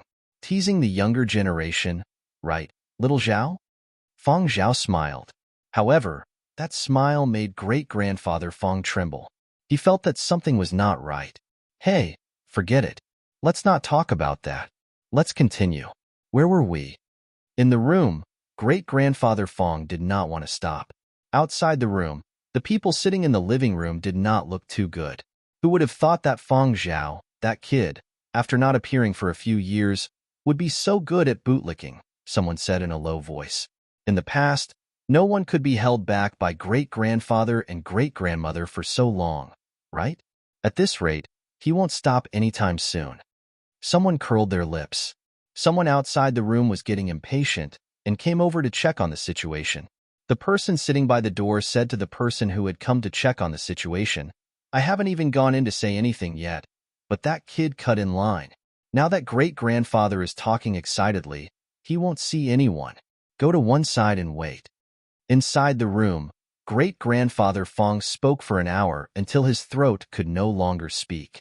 Normally, he did not speak so much. Today, he had spoken too much and felt uncomfortable. All right then, the two of you can rest first. I'm leaving. Today, I came with second uncle and his family to see the two of you. Although you have never mentioned it, I know that the two of you contributed a lot back in the day. This was what Fong Zhao had deduced from his memories. If not for the intervention of these two elders, when the original owner's parents had met with an accident and the entire building had exploded, it would have been impossible for the original owner to have received the full amount of compensation. The fact that he had been able to obtain the compensation and housing so easily meant that someone had helped him. And second uncle's family did not have that kind of ability. After thinking about it, it could only be these two elders. It's good that you know. Don't just play games all day and delay proper business. Come over. What's your personal terminal number? A red packet for you, great-grandfather Fong asked. After Fong Zhao gave his number, he saw a notification on his bracelet that he had received a gift. When he opened it, he saw that it was a red envelope. The amount displayed made Fong Zhao raise his eyebrows. $20,000. According to Fong Yu, the average amount of red packets received by the younger generation from great-grandfather Fong was $1,000. Some received more and some received less, depending on great-grandfather Fong's mood. And according to the average amount, even if it was accumulated over 10 years, it would still be $10,000. Now, great-grandfather Fong had directly given $20,000.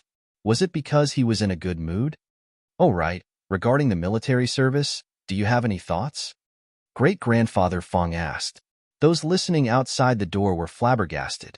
Some of them had tried to beat around the bush in front of great-grandfather Fong regarding their own children, but great-grandfather Fong's attitude had always been one. You guys handle your own matters. I don't care. But now, great-grandfather Fong wants to help Fong Zhao? Were his previous words bullshit? Inside the door, Fong Zhao heard great-grandfather Fong's words and replied, I have some thoughts. Oh, tell me about it. Great-grandfather Fong wanted to listen. I haven't decided yet. Give me some time to think before I invite the two of you to give me some suggestions. Hey, you're still trying to be pretentious. Great-grandfather Fong wanted to throw a tantrum but failed. He was in a good mood. All right, let me know when you've thought it through. I'll give you some suggestions. Fong Zhao got up and walked to the door. He did not leave immediately. Instead, he shut the door tightly so that no one outside could hear what they were saying. What you said just now, does it still count? Fang Zhao asked. What? Great-grandfather Fang was puzzled. When I become famous throughout Yinzhou, give me that gun of yours to play with, to protect myself. Great-grandfather Fang did not take it seriously. It counts. Become famous first. Don't make me wait too long. I'm already so old. I can't wait too long. Fang Zhao laughed. You're not old. You're only a little over 150 years old. Fang Zhao opened the door and was about to leave when he heard great-grandfather Fang say, Wait, don't be so impulsive as to commit a crime. When I say become famous, I'm not talking about criminal fame. You're thinking too much. Goodbye. I'll come back to see you when I have time. Fang Zhao walked out and closed the door. Inside the room, great-grandfather Fang thought for a bit and said to great-grandmother Fang, Why do I feel like that kid is up to something?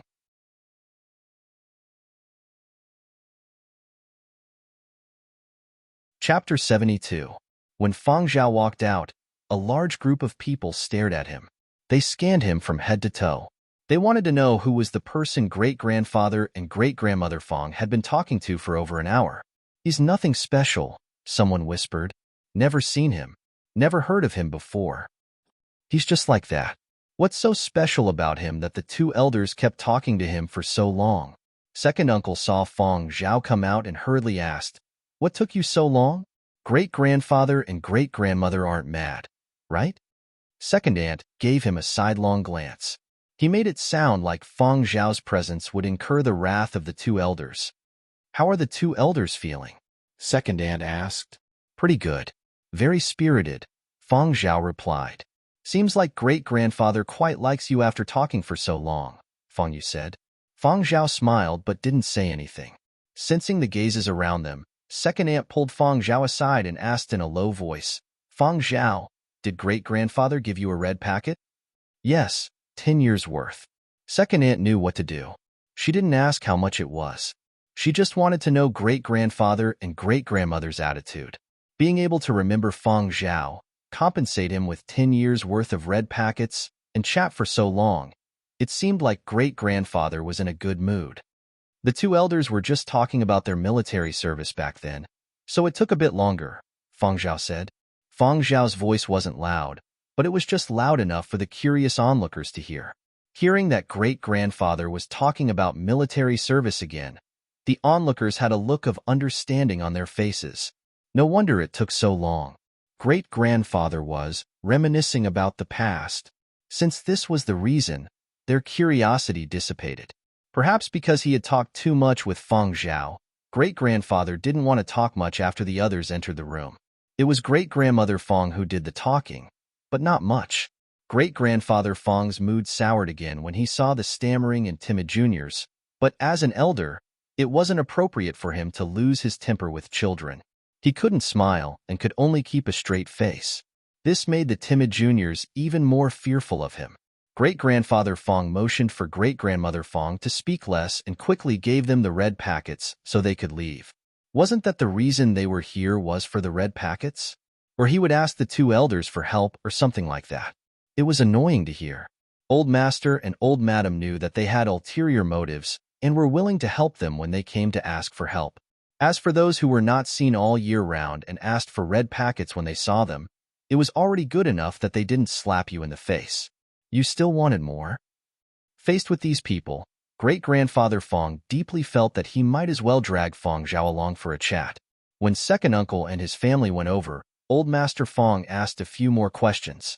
He asked about Fang Yu's military service and was surprised to learn that it had already been resolved. Fang Zhao did not take the initiative to say it, and second uncle was worried that it would bring trouble for Fang Zhao if he said too much, so they did not tell anyone else. However, in front of great-grandfather Fang, second uncle still mentioned it. Fang Zhao settled it? Who did he ask for help? The old master was curious. After second uncle and his family had left, great-grandfather Fang asked great-grandmother Fang, Say, what do you think that kid Fang Zhao is thinking? You obviously have the ability to get a place in the military. So why are you here talking about military service? Do you really want us to give you a reference? How would I know? The old lady was also surprised. She had not expected Fang Zhao to be so capable at such a young age. It seemed like she had misunderstood Fang Zhao all along. TSK, I still think that kid is up to no good. Great-grandfather Fang's thoughts started to drift. If you are really worried, pay attention to the news, great-grandmother Fang said. Second uncle and his family, who had already left the house, did not know what great-grandfather and great-grandmother Fang were thinking. After checking on the two elders, they went straight back. On the way back, Fang Zhao sat in the train and watched the screens on the tall buildings he passed. News and announcements about Battle of the Century were playing. This year was destined to be a year of revelry for gaming fans. The year had just begun. Battle of the Century had not even been released yet, but the flames were already burning. Gaming media outlet Rising Dragon had organized online voting for each continent's spokesperson. It would start with Huangzhou, then the other continents, and in a little while it would be Yinzhou. Fang Yu searched the news online and saw many media outlets guessing who Fiery Bird would choose as their spokesperson this year. Was it Tongshan True Entertainment's popular idol, Miyu? Or Neon Culture's popular candidate, Andy Leo? Or could it be Silver Wing's Polar Light, which had made a name for itself at the end of last year? Big Brother Zhao, who do you think will win the endorsement? Fang Yu asked. I don't know. That's Fiery Bird's decision, Fang Zhao replied. Speaking of Silver Wing's Polar Light, hey, Big Brother Zhao, is this you? Fang Yu showed Fang Zhao a screenshot. It was a mosaic of the closing credits of the music videos for the 3 movements of the 100-year period of Destruction series. The producer's name was highlighted. Fang Zhao glanced at it and nodded. That's me. Fang Yu took a deep breath. Big Brother Zhao? What? Big Brother Zhao, can you get Macchiato's autograph card? Fang Yu asked. Fang Zhao knew of Macchiato. She was a popular Silver Wing star in the film industry. She was pretty sweet, but Fang Zhao had never worked with her before, so he did not know much about the industry. You want it? I'll go back to the office and ask. I'll send you some if I have it, Fang Zhao said. Me too. Me too. Fang Qi said excitedly. Big Brother Zhao, Big Brother Zhao. I want Vicky's. If you can get your hands on Vicky's autograph card, you have to keep it for me. Vicky was also a film star signed by Silver Wing. She worked in the film industry and was considered an A-list star. However, Fang Zhao had not expected Fang Qi to be a fan of Vicky's. Sure, I'll keep it for you if I can get it. Fang Zhao smiled at Fang Ling. Little Bell, do you have a favorite star? If it's also from Silver Wing, I can help you get an autograph card. Fang Ling thought about it and shook her head. Then she took out the card that a sister in the retirement facility had given her. When the card was placed on the card reader, it displayed a cartoon image of someone singing and reciting poems. It was an early childhood education card. Fang Ling took out the card and handed it to Fang Zhao. Fang Zhao was a little puzzled. For me. Fang Ling blinked. Big Brother Zhao, an autograph? Fang Zhao was stunned for a moment, then smiled. I don't have a pen. I'll sign it for you when we get back. When they got home, Little Belle took out the 20 early childhood education cards she had saved up for Fang Zhao's autograph. She was still young and had never chased after any idols, but she had heard others say that meeting an idol required an autograph. In Little Belle's eyes, Fang Zhao, who had bought her so many candies, was her idol. Fang Yu and Fang Qi also joined in the fun. They took out a few cards for Fang Zhao to sign. Big Brother Zhao, were you the creator of the 100-year period of destruction movements? Fang Yu asked. What do you think? Fang Zhao replied. Hee, I don't know either. But Big Brother Zhao, you don't have to explain. I know the confidentiality period for virtual idols. It's all over the internet. Fang Yu felt that the reality was just as the media had speculated. The producer and team that Silver Wing had put out on the surface were just a cover. The real creator was still hiding behind the scenes. Who was it? Ming Tsang had revealed that there was only one person, not a team.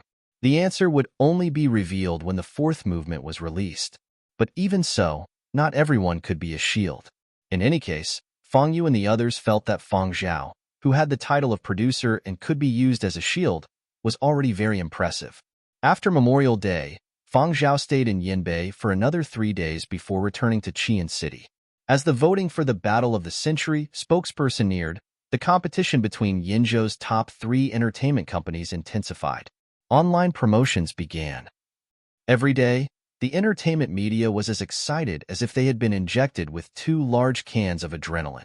Huangzhou, gaming media company Rising Dragon headquarters. The voting for the fifth continent has already begun. Next up is Yenzhou. Yenzhou has 3 candidates this year. In previous years, Yenzhou has only had 2 contenders, but that was because Silver Wing, one of Yenzhou's top 3 entertainment companies, didn't have a virtual idol. Last year, they came up with one. I think it's probably for the sake of the Battle of the Century endorsement. Regardless of Silver Wing's motives, one more competitor means more topics to talk about. It's good for us. Rising Dragon's chief editor contacted the Yenzhou branch. Get ready. Yenzhou's online voting will begin on February 8th.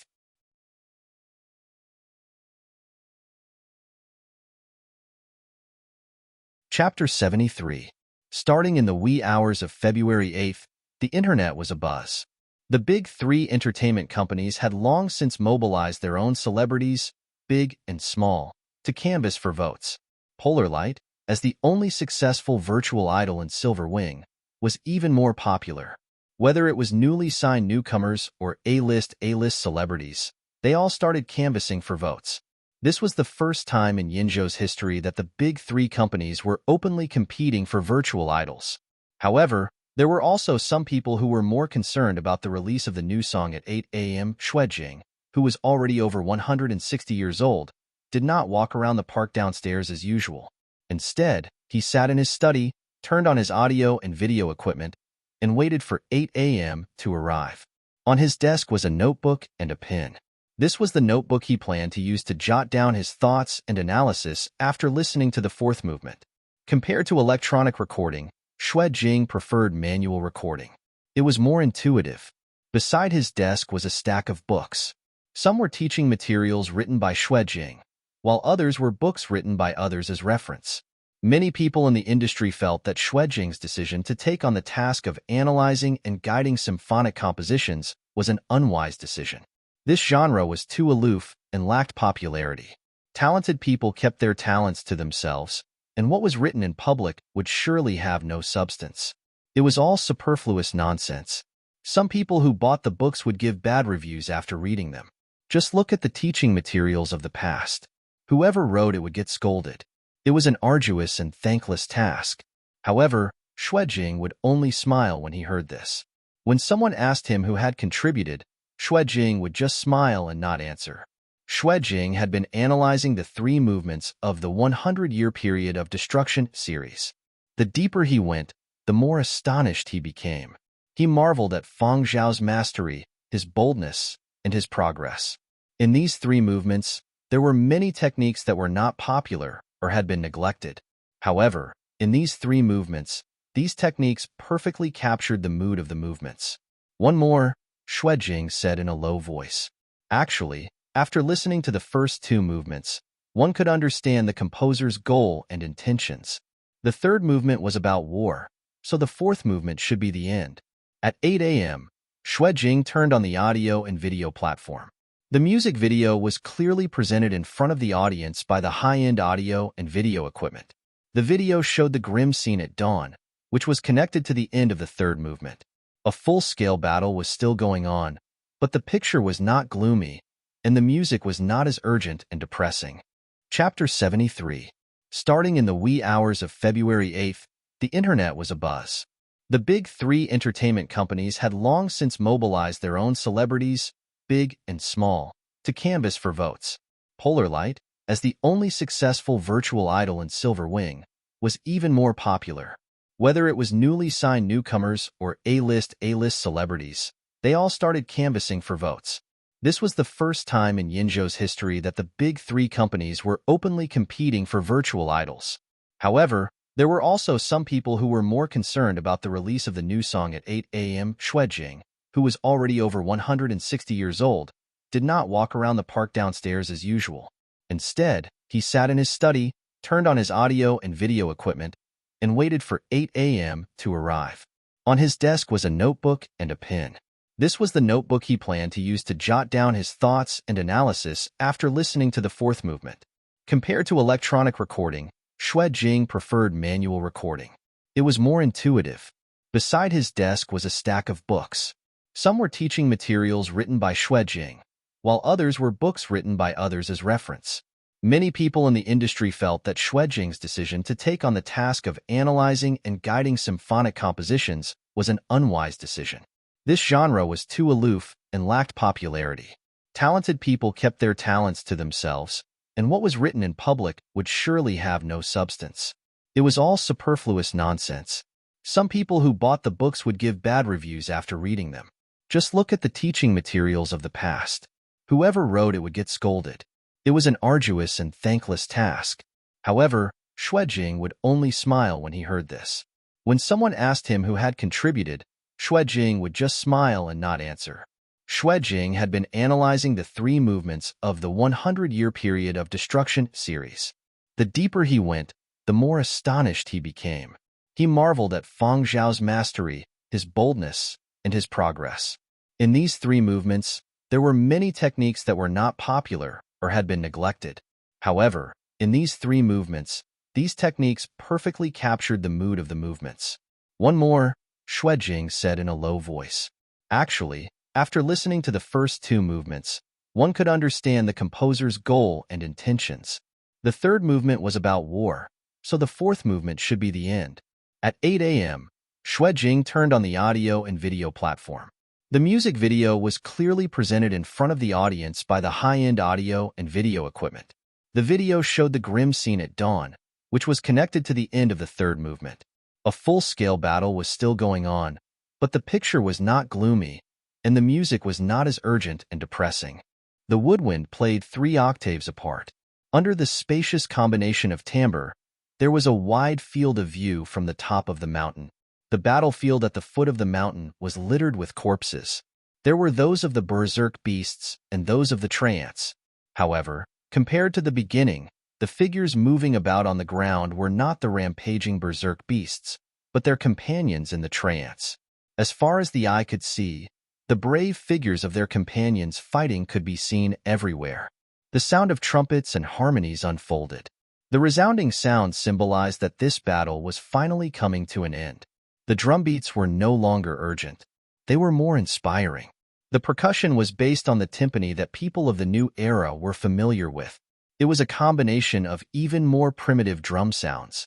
This was a perfect and magical fusion of sounds from different time and space. It was as if they had endured a long, sunless winter.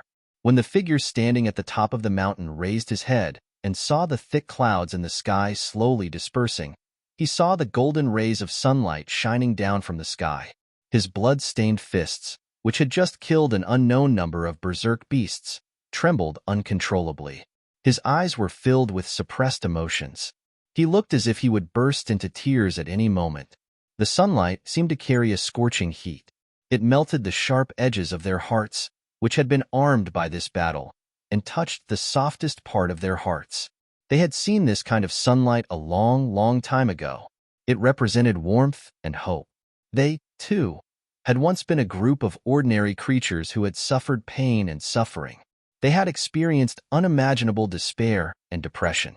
They had struggled and fought in this ice-cold, hopeless situation. What they had won wasn't just freedom and a new life. What they wanted to win was a world. Surging emotions erupted. The shouts from the mountaintop overlapped with the resounding male voice amidst the majestic music. It was as if they had an immeasurable power that wanted to lift the entire world.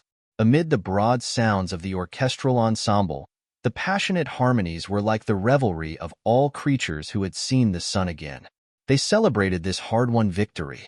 The violin playing was like time combing through this newly reborn world. The clouds in the sky hovered above the lake. The lake water, which had been muddy from the battle, became clear. The broken branches and wreckage floating on the lake's surface sank to the bottom. The sparse ground by the lake was already covered with exuberant grass. The rhythm of the compound drums was even more carefree and powerful. Feet made of twigs and twigs stepped on the lush grass and ran. They were not hurried or nervous. Instead, they were excited to the point of crying tears of joy. From today onwards, they would no longer see those cruel and bloodthirsty figures. From today onwards, they would no longer have to wander about and flee for their lives. From today onwards, The world would be a new world. So, could they rest? Maybe. Amid the vigorous harmonies, the expansive orchestral music played mightily. The rising strings and drum beats confirmed each time, indicating that an open picture was about to unfold. The figure at the forefront of the group of trees stood on a high slope. He looked at the figures of his idle and free companions scattered around. He stepped on the soft soil under his feet and revealed a bright and relieved smile. Under the warm sunlight, he relaxed and opened his arms. The knotted branches finally spread out. His sturdy arms turned into branches that stretched out in all directions. His legs once again turned into roots that penetrated deep into the ground and took root. It was as if he had been reborn. After the group of trees found a satisfactory place, they spread out their knotted branches and took root in the ground. Under the illumination of the sun, tender green leaves sprouted from the bare branches. The leaves spread out with the halo of life. Some strange human voices were humming in his ears, and the electronic music created a brand new, magnificent, and colorful world. The different voices of the string group played different roles. It was like the souls of the dead who had sacrificed themselves in the war overlooking this new world. It was also like some new, never-before-seen life was whispering. It was also like the excited and complicated voices of the treants who had taken root in the new land. The corpses of the war were covered by dust and newly grown plants. That disastrous war destroyed a group of lives, but at the same time, it also nurtured a group of awakened lives. On the land full of life, there was fresh life and also decay. But at least, everything was developing in a good direction. Looking down from the sky, on the boundless land, the whole world became quiet and peaceful again. It was as if that world-destroying disaster had never happened. But under the peaceful and distant surface of the world, there were the tenacious and magnificent souls that had gone through the disaster. What was eternity? How long was eternity? No one knew. If another calamity were to befall them one day, they would be able to stand up again. As long as life did not stop, the battle would not stop. In the video, the scene quickly passed by the forest on the ground. Further away, where the sun could not reach, there was no haze or gloom. Instead, there was a resplendent and mysterious starry sky. The music gradually calmed down, and the beautiful string notes with a tinge of sadness and emotion gradually lightened. The low male voice gradually faded away in the string music. The subtitles gradually appeared.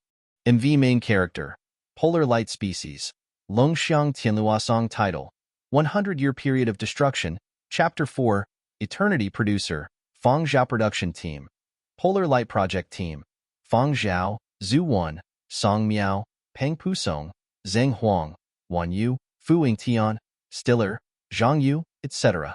Production Company, Silverwing Media. Xue Jing stared at the name of the producer on the subtitles and shook his head with a sigh. He found it hard to believe, but at the same time, he was overjoyed that he had found a treasure. That kid Fang Zhao. Shaking his head, Xue Jing picked up a pen and wrote in his notebook.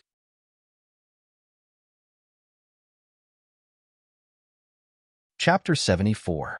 After the 4 movements of the 100-Year Period of Destruction series were released, music professionals started to analyze them.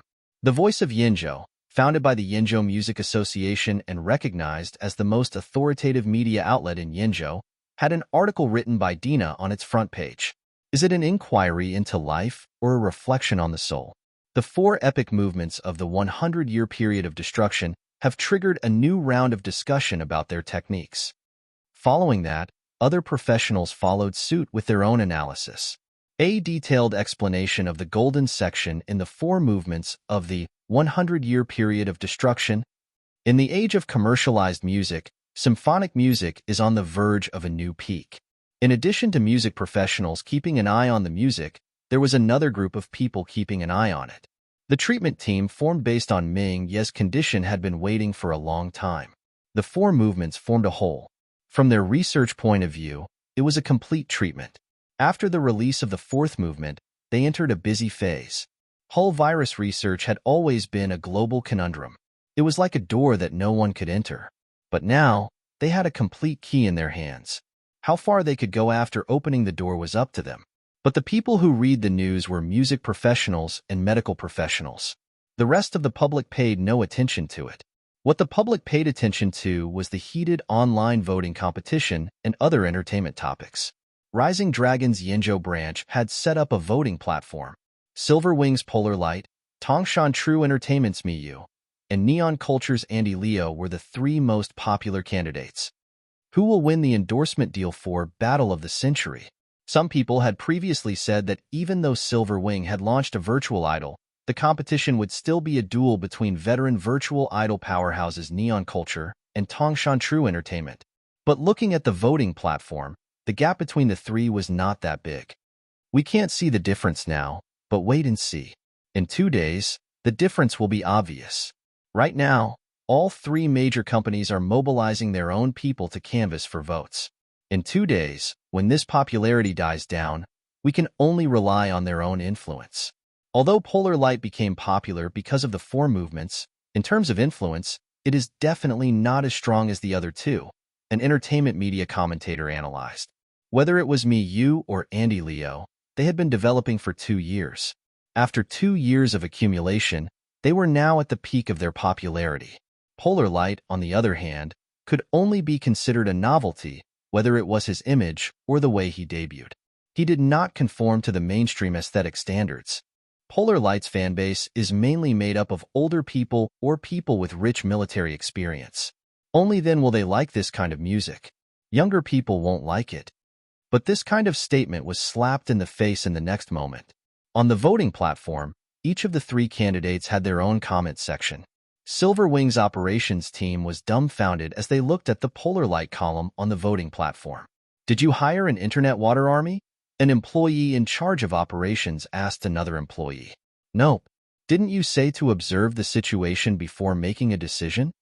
An employee sitting in front of them turned his head and said to them, "About that, high school students have a long Memorial Day holiday.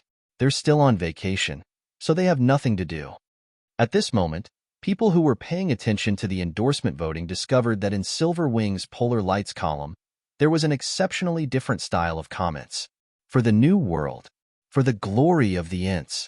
Treants are fearless. The enemy is too cunning." They actually pulled another batch over.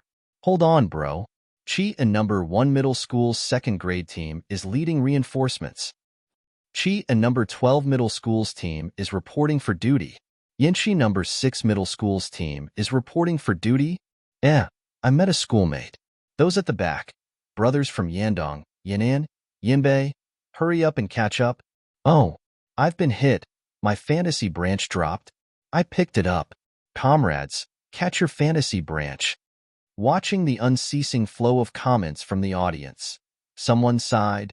Every word is acting. They're too immersed in their acting. Do they really think there are ints with branches all over their bodies? Why don't they say there are flowers blooming on their heads? However, the bizarre style of comments continued. "Magu City, follow me. Where's Jinggang City's team? Hold on. Gong City's support team will be here soon. Liizhou's support team is reporting for duty." The sudden appearance of this comment not only stopped the people who were having fun, but it also attracted the attention of the audience and the company. "Liizhou? Liizhou? Why are people from Liizhou here?" At first, they thought it was just a small number of people from Liizhou joining in on the fun. But soon, more and more Liizhou natives appeared in the comments. "Which Silver Wing superstar is making a move?" someone guessed. But very quickly, this idea was rejected. Superstars who crossed continents to make a name for themselves would not easily get involved in such matters. Once they got involved, it would have a greater impact and might even go beyond their control. Companies would not easily play this card when they had painstakingly groomed a world-class star. Besides, the truth was, the company did not have much control over stars of that level. Rather than calling it an employment relationship, it was more of a partnership. The company could not force it. Therefore, this type of voting was usually limited to the same continent. Those who participated in the canvassing for votes were all A-list and below celebrities of their companies. In terms of influence, there was still a limit. In addition to the exclusion system of each continent, people from other continents would generally not participate. But what was going on now? Why are people from Lijo here? Neon Culture asked the Rising Dragon branch about this. Was this cross-continent canvassing not a violation of the rules? The Rising Dragon branch in Yinzhou replied that the rules never restricted the region. The Yinzhou voting platform was not restricted to outsiders. People from other continents could log in. No limit. If you had the ability to canvass worldwide, the Rising Dragon branch would raise both hands in approval. That would also boost the magazine's popularity. Soon, everyone found out that wireless media was canvassing for votes in Lijo.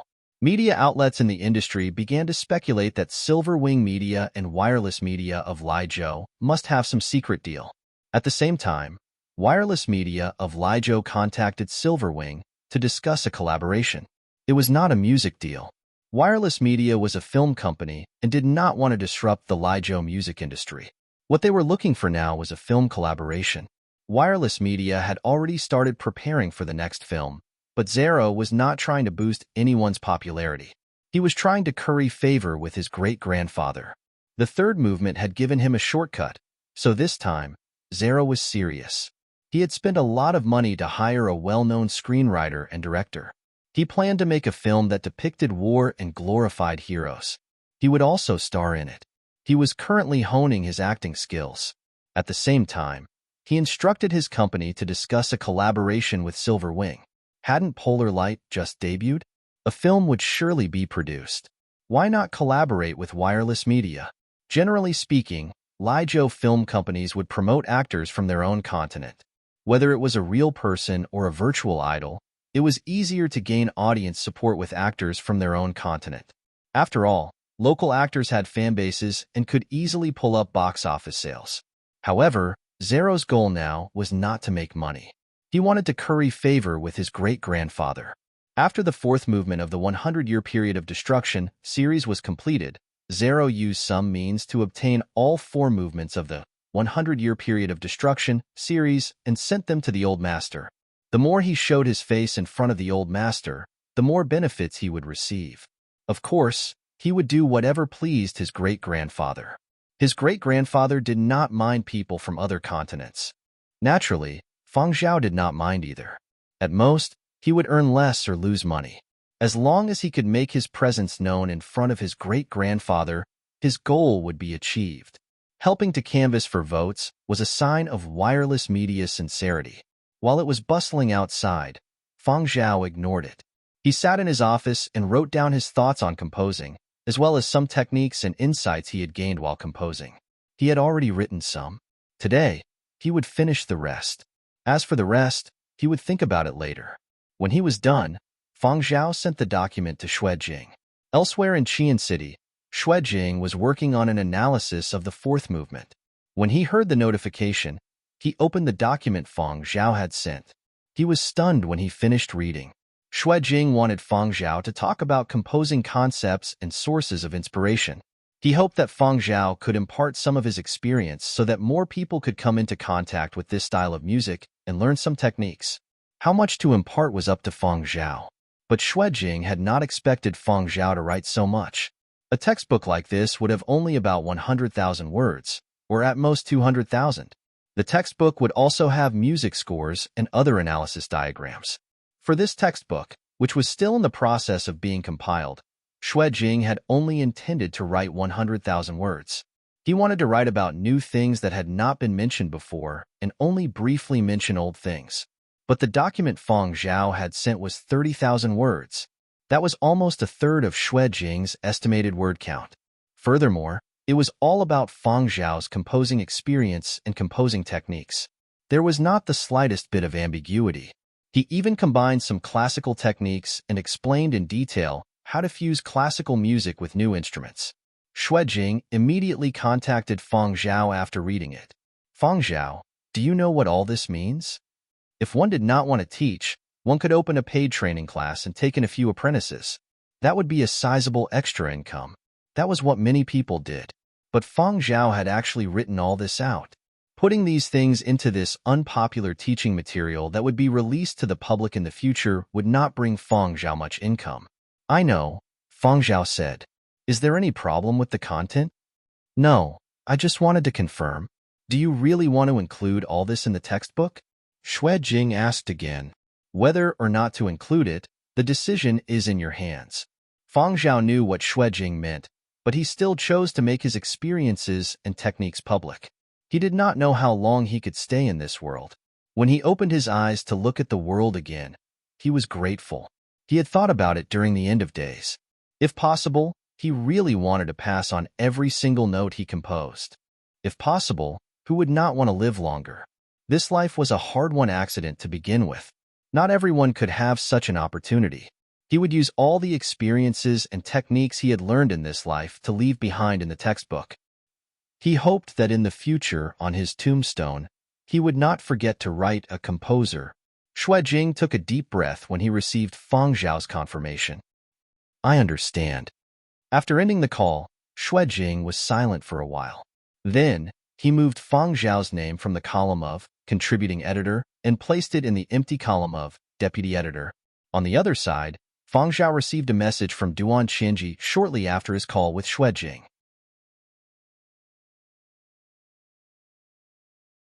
Chapter 75.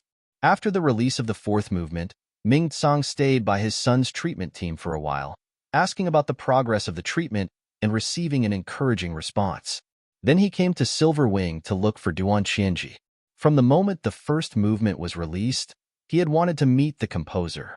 Just as he had said before, the composer behind the four movements was like a god to him and his family, pulling them out of a long period of despair and giving them hope. Therefore, Ming Tsang had always wanted to thank the composer in person. But Silver Wing had been holding him back, and it was not appropriate to disturb the composer before the release of the first movement. Ming Tsang had waited until today, when all four movements were released, and he had rushed over. Since Silver Wing was about to release the name list of the real production team, he might as well thank the composer in person first. After Duan Qianji had notified the composer to come up, Ming Tsang had been a little nervous. Perhaps he was too excited to meet his benefactor, or perhaps he was looking forward to meeting a great master. After drinking another glass of water, Ming Tsang heard Duan Qianji's office door open. He looked up and saw a young man walking in. Looking behind the young man, there was no one else. Ming Tsang knew Fang Zhao. He had looked up everyone on the credits for the music video, so of course he knew who this young man was. But this was company business, so he could not say anything. Based on his understanding of Duan Qianji, this young man who had been used as a shield had probably received a lot of benefits. He was only here to meet his benefactor and would not interfere with Silver Wing's internal affairs. Ming Tsang glanced at Fang Zhao with the amiable gaze of an elder, 3 parts encouragement, 3 parts sympathy, and the rest out of courtesy. Nodding slightly, Ming Tsang retracted his gaze and continued to wait. He was still trying to guess which great master it was, but some of the techniques used in the 4 movements were too unfamiliar. He had asked more than half the people in the industry, but there had been no reply. Could it be that someone was restricted by a confidentiality agreement? There was really no news at all. Who could it be? Ming Tsang pondered. Fang Zhao was puzzled by Ming Tsang's gaze. He walked over and sat down on a chair. Ahem. Duan Qianji coughed lightly. President Ming. Ming Tsang looked over, not understanding. Duan Qianji pointed at Fang Zhao. This is the person you are looking for, the true composer of the 4 movements of the 100-year period of destruction, Ming Tsang. He looked at Fang Zhao sitting there, then stiffly turned his neck to look at Duan Qianji. Seeing Duan Qianji nod again, Ming Tsang's jaw dropped. So, the shield that Silver Wing had put out in front of the public was actually an armored tank capable of attacking cities and conquering lands. Before Ming Tsang came here, he had thought of all kinds of possibilities.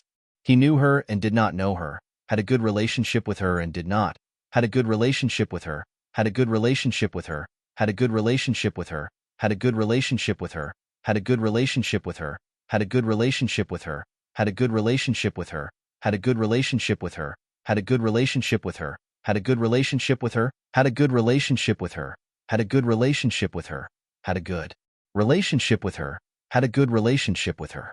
After about a minute of silence, Fang Zhao? Ming Tsang still found it hard to believe. He was too surprised. Just by listening to the 4 movements, He could not match the person in his mind with the young man in front of him, who was not even half his age. I am, Feng Zhao replied, the creator of the 4 movements of the 100-year period of destruction? Yes. What a surprise. Ming Tsang quickly added, I'm sorry. What I meant was that it's rare to see someone of your age create such a work. What I meant was that it's rare to see someone of your age create something like that. It was just too surprising. As he spoke, Ming Tsang lowered his head and smiled. He took a deep breath, got up, and bowed to Feng Zhao. Thank you. Also, sorry for my lack of manners. Ming Tsang was referring to the way he had looked at Feng Zhao when Feng Zhao had first walked in. Whenever he recalled the look of sympathy, Ming Tsang felt embarrassed. You're welcome, President Ming. I'm just a composer. Being able to contribute to the cure of the whole virus is a pleasant surprise. I'm very happy. Feng Zhao gestured for Ming Tsang to sit down and chat. He was just a nobody in his 20s. It would not be nice for the Yenzhou Music Association's vice president to keep talking to him. It wasn't just you. Professor Xue was also surprised when he saw me, Feng Zhao said. Professor Xue? Is that Professor Xue Jing? Ming Tsang asked. Yes. Ming Tsang knew Duan Qianji wouldn't lie to him, and Xue Jing's name confirmed the matter. The 4 movements of the 100-year period of destruction series had really been composed by a fresh graduate in his 20s. After confirming this, Ming Tsang pulled Feng Zhao aside and spoke quite a bit. He did not speak as an elder, nor did he speak as a guild leader, but as a father. He discussed with Feng Zhao some matters regarding composing, as well as the progress of his son's treatment. After chatting for an hour, Ming Tsang left because of a message. A friend from another continent was looking for him. Before leaving, Ming Tsang thanked Feng Zhao profusely, added him as a friend, and promised to drop by again when he had time. After leaving Silver Wing Tower, Ming Tsang contacted Xue Jing. Professor Xue, do you know Feng Zhao? Although Ming Tsang was the Yenzhou Music Association's vice president, he was still very respectful to a veteran like Xue Jing. When Ming Tsang was still a student, Xue Jing had taught them. In more formal settings, they would address Xue Jing as Great Master. Xue Jing was a little surprised to receive Ming Tsang's message, but when he remembered the incident with Ming Tsang's son, he understood. Xue Jing laughed. I know. You found out the truth from Duan Qianji? Ming Tsang also laughed. I just came out and got a shock. It was really unexpected. Along the way, Ming Tsang also thought back to his discussion with Feng Zhao. He realized that when Feng Zhao was talking to him, it didn't feel like he was talking to the vice president of a continent's music association. There was no sense of restraint or nervousness. It really felt like he was talking to an ordinary industry peer. You know, I accepted a teaching material assignment, Xue Jing said. Yes, I heard from people in the industry. A lot of people say you're old and silly. Ming Tsang was in a good mood and even joked with Xue Jing. But you don't care about fame and benefits anymore. I am silly, but there are people even more silly than me, Xue Jing lamented. Ming Tsang heard gratification and praise in Xue Jing's words. You mean, it's Feng Zhao? Oh, he's one of the contributors you hired? Xue Jing wanted to write symphonic structures, so it was understandable that he used the 4 movements as examples. No, he's the deputy editor. If not for Silver Wing's other arrangements, I would have announced this right now. Xue Jing briefly mentioned the document Feng Zhao had sent him. He trusted Ming Tsang's character, so he was not afraid of Ming Tsang divulging it. Ming Tsang listened to Xue Jing's undisguised joy and admiration, and the smile on his face was replaced by seriousness. Ming Tsang, I hope that what passes on is something truly meaningful and valuable, and not some half-hearted, low-quality product. This was what Xue Jing said to Ming Tsang before hanging up. An hour later, Ming Tsang posted a new message on his personal page on his social media platform. Today, I met the creator of the 100-year period of destruction. He is a very surprising and admirable person. Ming Tsang's status once again sparked heated discussion in the industry, but no matter who asked, Ming Tsang only replied, everyone will know who this mysterious creator is in 2 days. Silver Wing will make it public. Ming Tsang's words were quoted by many media outlets, and Silver Wing also had the intention of promoting it. They wanted to ensure Polar Light's popularity and that there would be topics during the voting period. Besides these small pieces of news, they also wanted to ensure that Polar Light appeared on camera. Thus, there was Polar Light's first interview. This kind of interview was to let people understand this virtual idol better and draw them closer. It was not just limited to his image in the music video. This was a way to attract fans and increase his popularity. It was also beneficial for future development. However, Polar Light's interview had been arranged in advance by Silver Wing. Fang Zhao was an expert on how to attract an audience and boost his popularity. Silver Wing's team was more experienced than Fang Zhao, and there were more professionals guiding him. The other members of the production team only had to follow the prearranged schedule. Fang Zhao did not need to keep an eye on them. Fang Zhao had been invited by Xue Jing to write the teaching materials. Writing a teaching material was not like pasting a document on the page. It required modifications and analysis based on actual examples.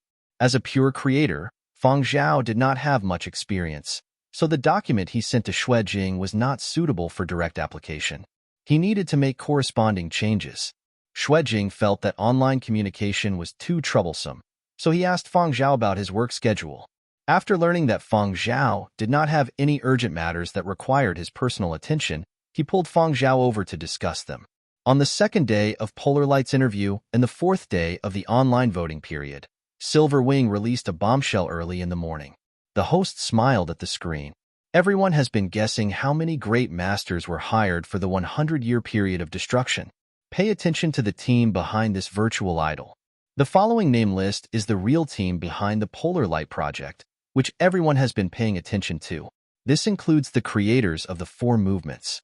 On the screen, the 2 hosts' silhouettes disappeared, and an enlarged and brightly lit name list appeared. Polar Light project producer, Fang Zhao 100-year period of destruction, 4-movement composer. Fang Zhao 100-year period of destruction, 4-movement composer. Fang Zhao vocals. Pang Pusong production team members. Fang Zhao, Zhu Wan, Song Miao, Pang Pusong, Zheng Huang, Wan Yu, Fu Yingtian, Stiller, Zhang Yu, etc.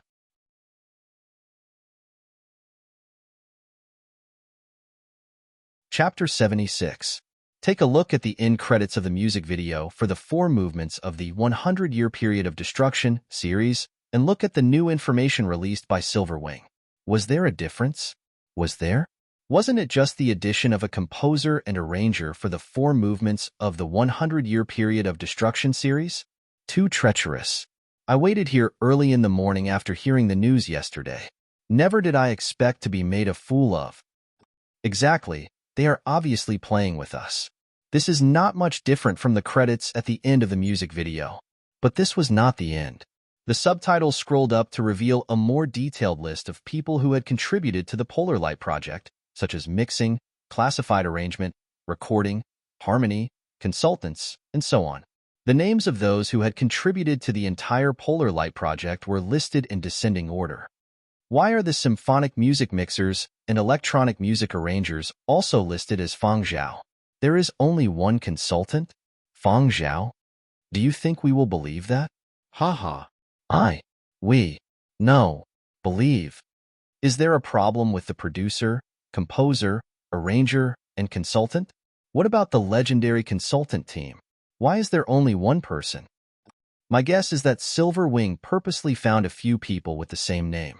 Yes, that must be it. Ha. I am so smart. Otherwise, how could they all display the same name? The media outlets that had been excitedly preparing for the headlines were stunned. How were they going to write a press release? Was Silver Wing playing around so early in the morning?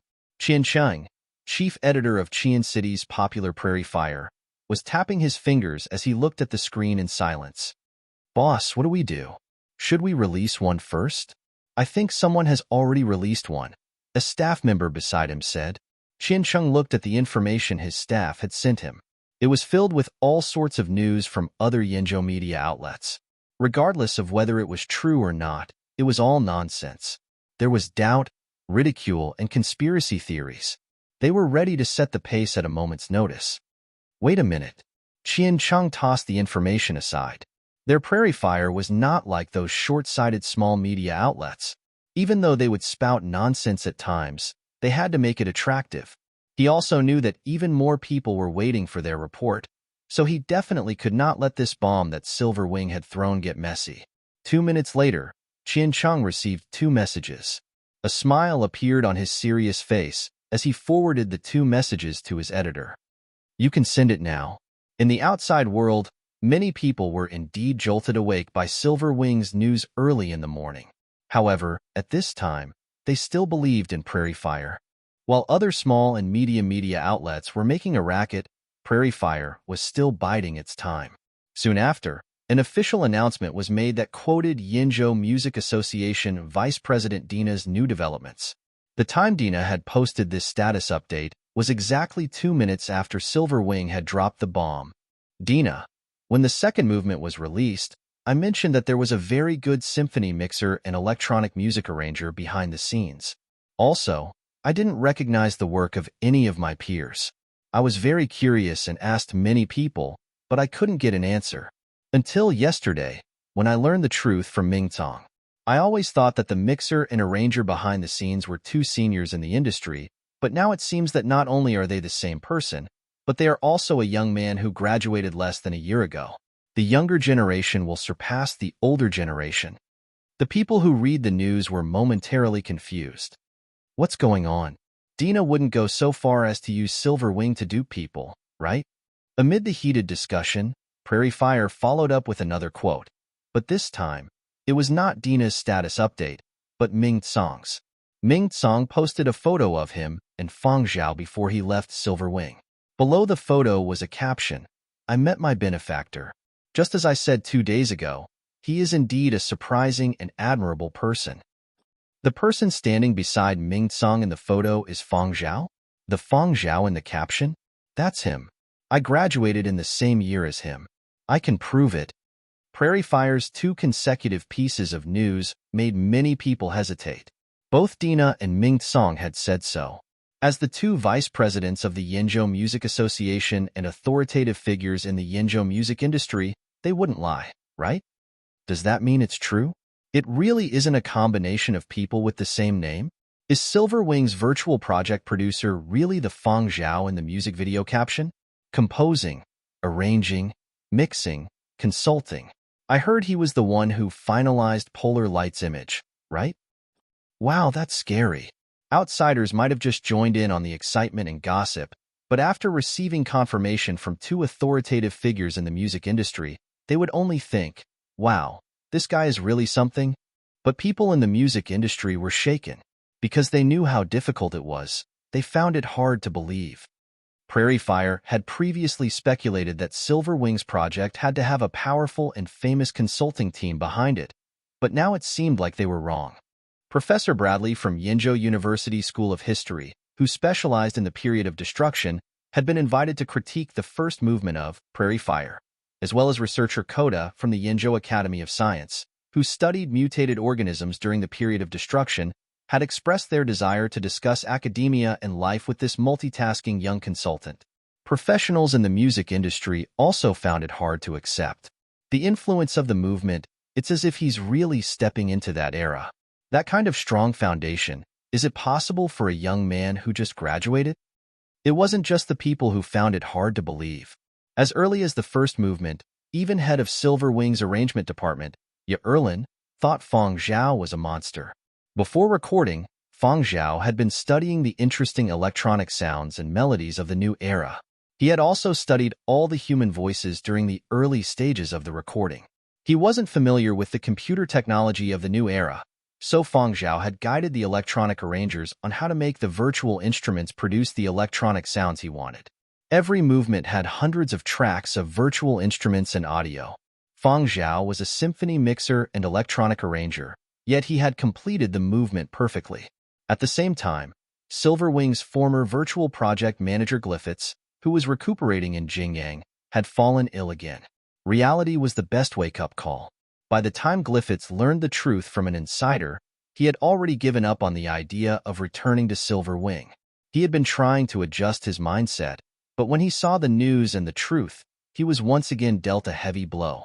Of course, there were inevitably some dissenting voices. I've analyzed Fang Zhao's previous works, and they weren't of this style.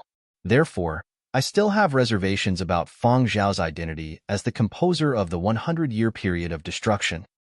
Maybe there's some big news brewing here. Has anyone investigated Feng Zhao's background? As for getting Dina and Ming Song to protect him? Hee, my dear, which had previously appeared on the new newcomer chart, might have been liked by some people. However, in the eyes of professionals, it was lacking in many ways. It was too different from the 4 epic movements of the 100-year period of destruction series. There was no comparison. I can't deny it. Although I've heard that Feng Zhao had pretty good grades in university, Qian Academy of Music has a lot of top students. His previous works don't look like much.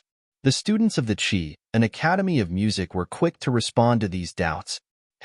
Some people are just like that. They don't even listen to other people's explanations. They put on an attitude that says, I don't care, I definitely can't do it, so you definitely can't do it either. There must be something wrong with you. They even think that they're being reasonable. Idiot. Nowadays, popular music styles are different from symphonic structures, but composing is just like cooking. One dish might not be your forte, but another dish can be made to the level of a grandmaster. Perhaps Feng Zhao has just found a path that belongs to him? In the art world, this sort of thing is common. Don't be so surprised. Composing and inspiration, as well as enlightenment, is a very mysterious thing. You might be at a loss one moment, or you might be bursting with inspiration the next. Don't look down on anyone. There are still geniuses in this world. It's just that some were discovered early, while others took their time to shine. The debate over whether Feng Zhao was the original composer of the 100-year period of destruction series was still raging online. Silver Wing was happy to see it. As long as there was a topic, it was a good thing. They naturally had ways to get people to vote. However, Feng Zhao had not been at Silver Wing for the past 2 days. There was no need for him to personally attend to company matters. Furthermore, there were often people camping near the company. Some were waiting for other celebrities, while others were waiting for the latest hot topic. In the past, Feng Zhao did not have much of a reputation. Even if his name was on the marquee, no one would come looking for him, and he would not be afraid of being recognized. But now, if he were to take the public train, it would be a little troublesome. The spread of information on the internet was very fast. Silver Wing had assigned him a special car with a dedicated driver. Now, he did not go to the company. Every day, he would take the car from his residence to Xuejing's house. Feng Zhao left home a little early that day. On the way to Xuejing's house, he asked the driver to drive him to a shop. He did not have his notebook. When composing, he was still used to using paper notebooks to write drafts. He did not have to worry about the paper being stolen.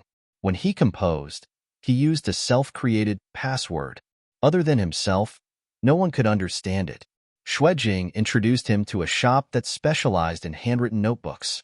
Many composers with similar habits loved paper.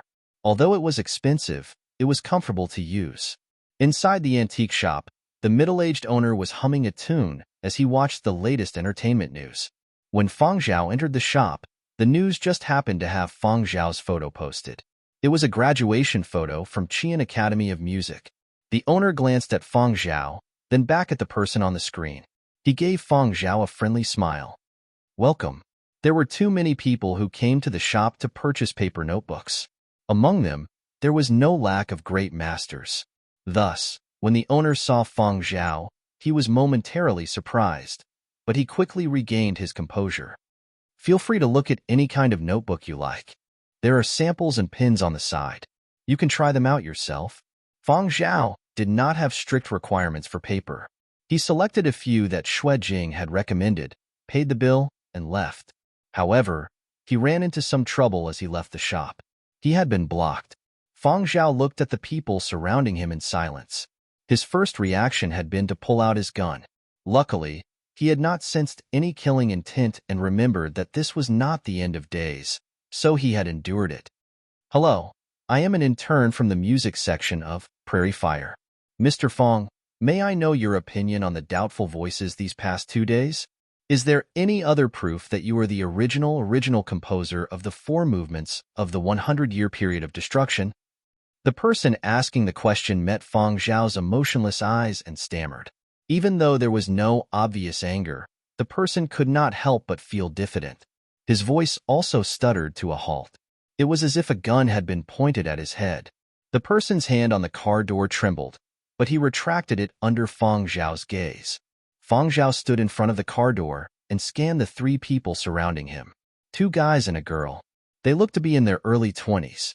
They were probably interns who had entered the company before graduating. It was early February, and the weather in Qian City had not been good recently.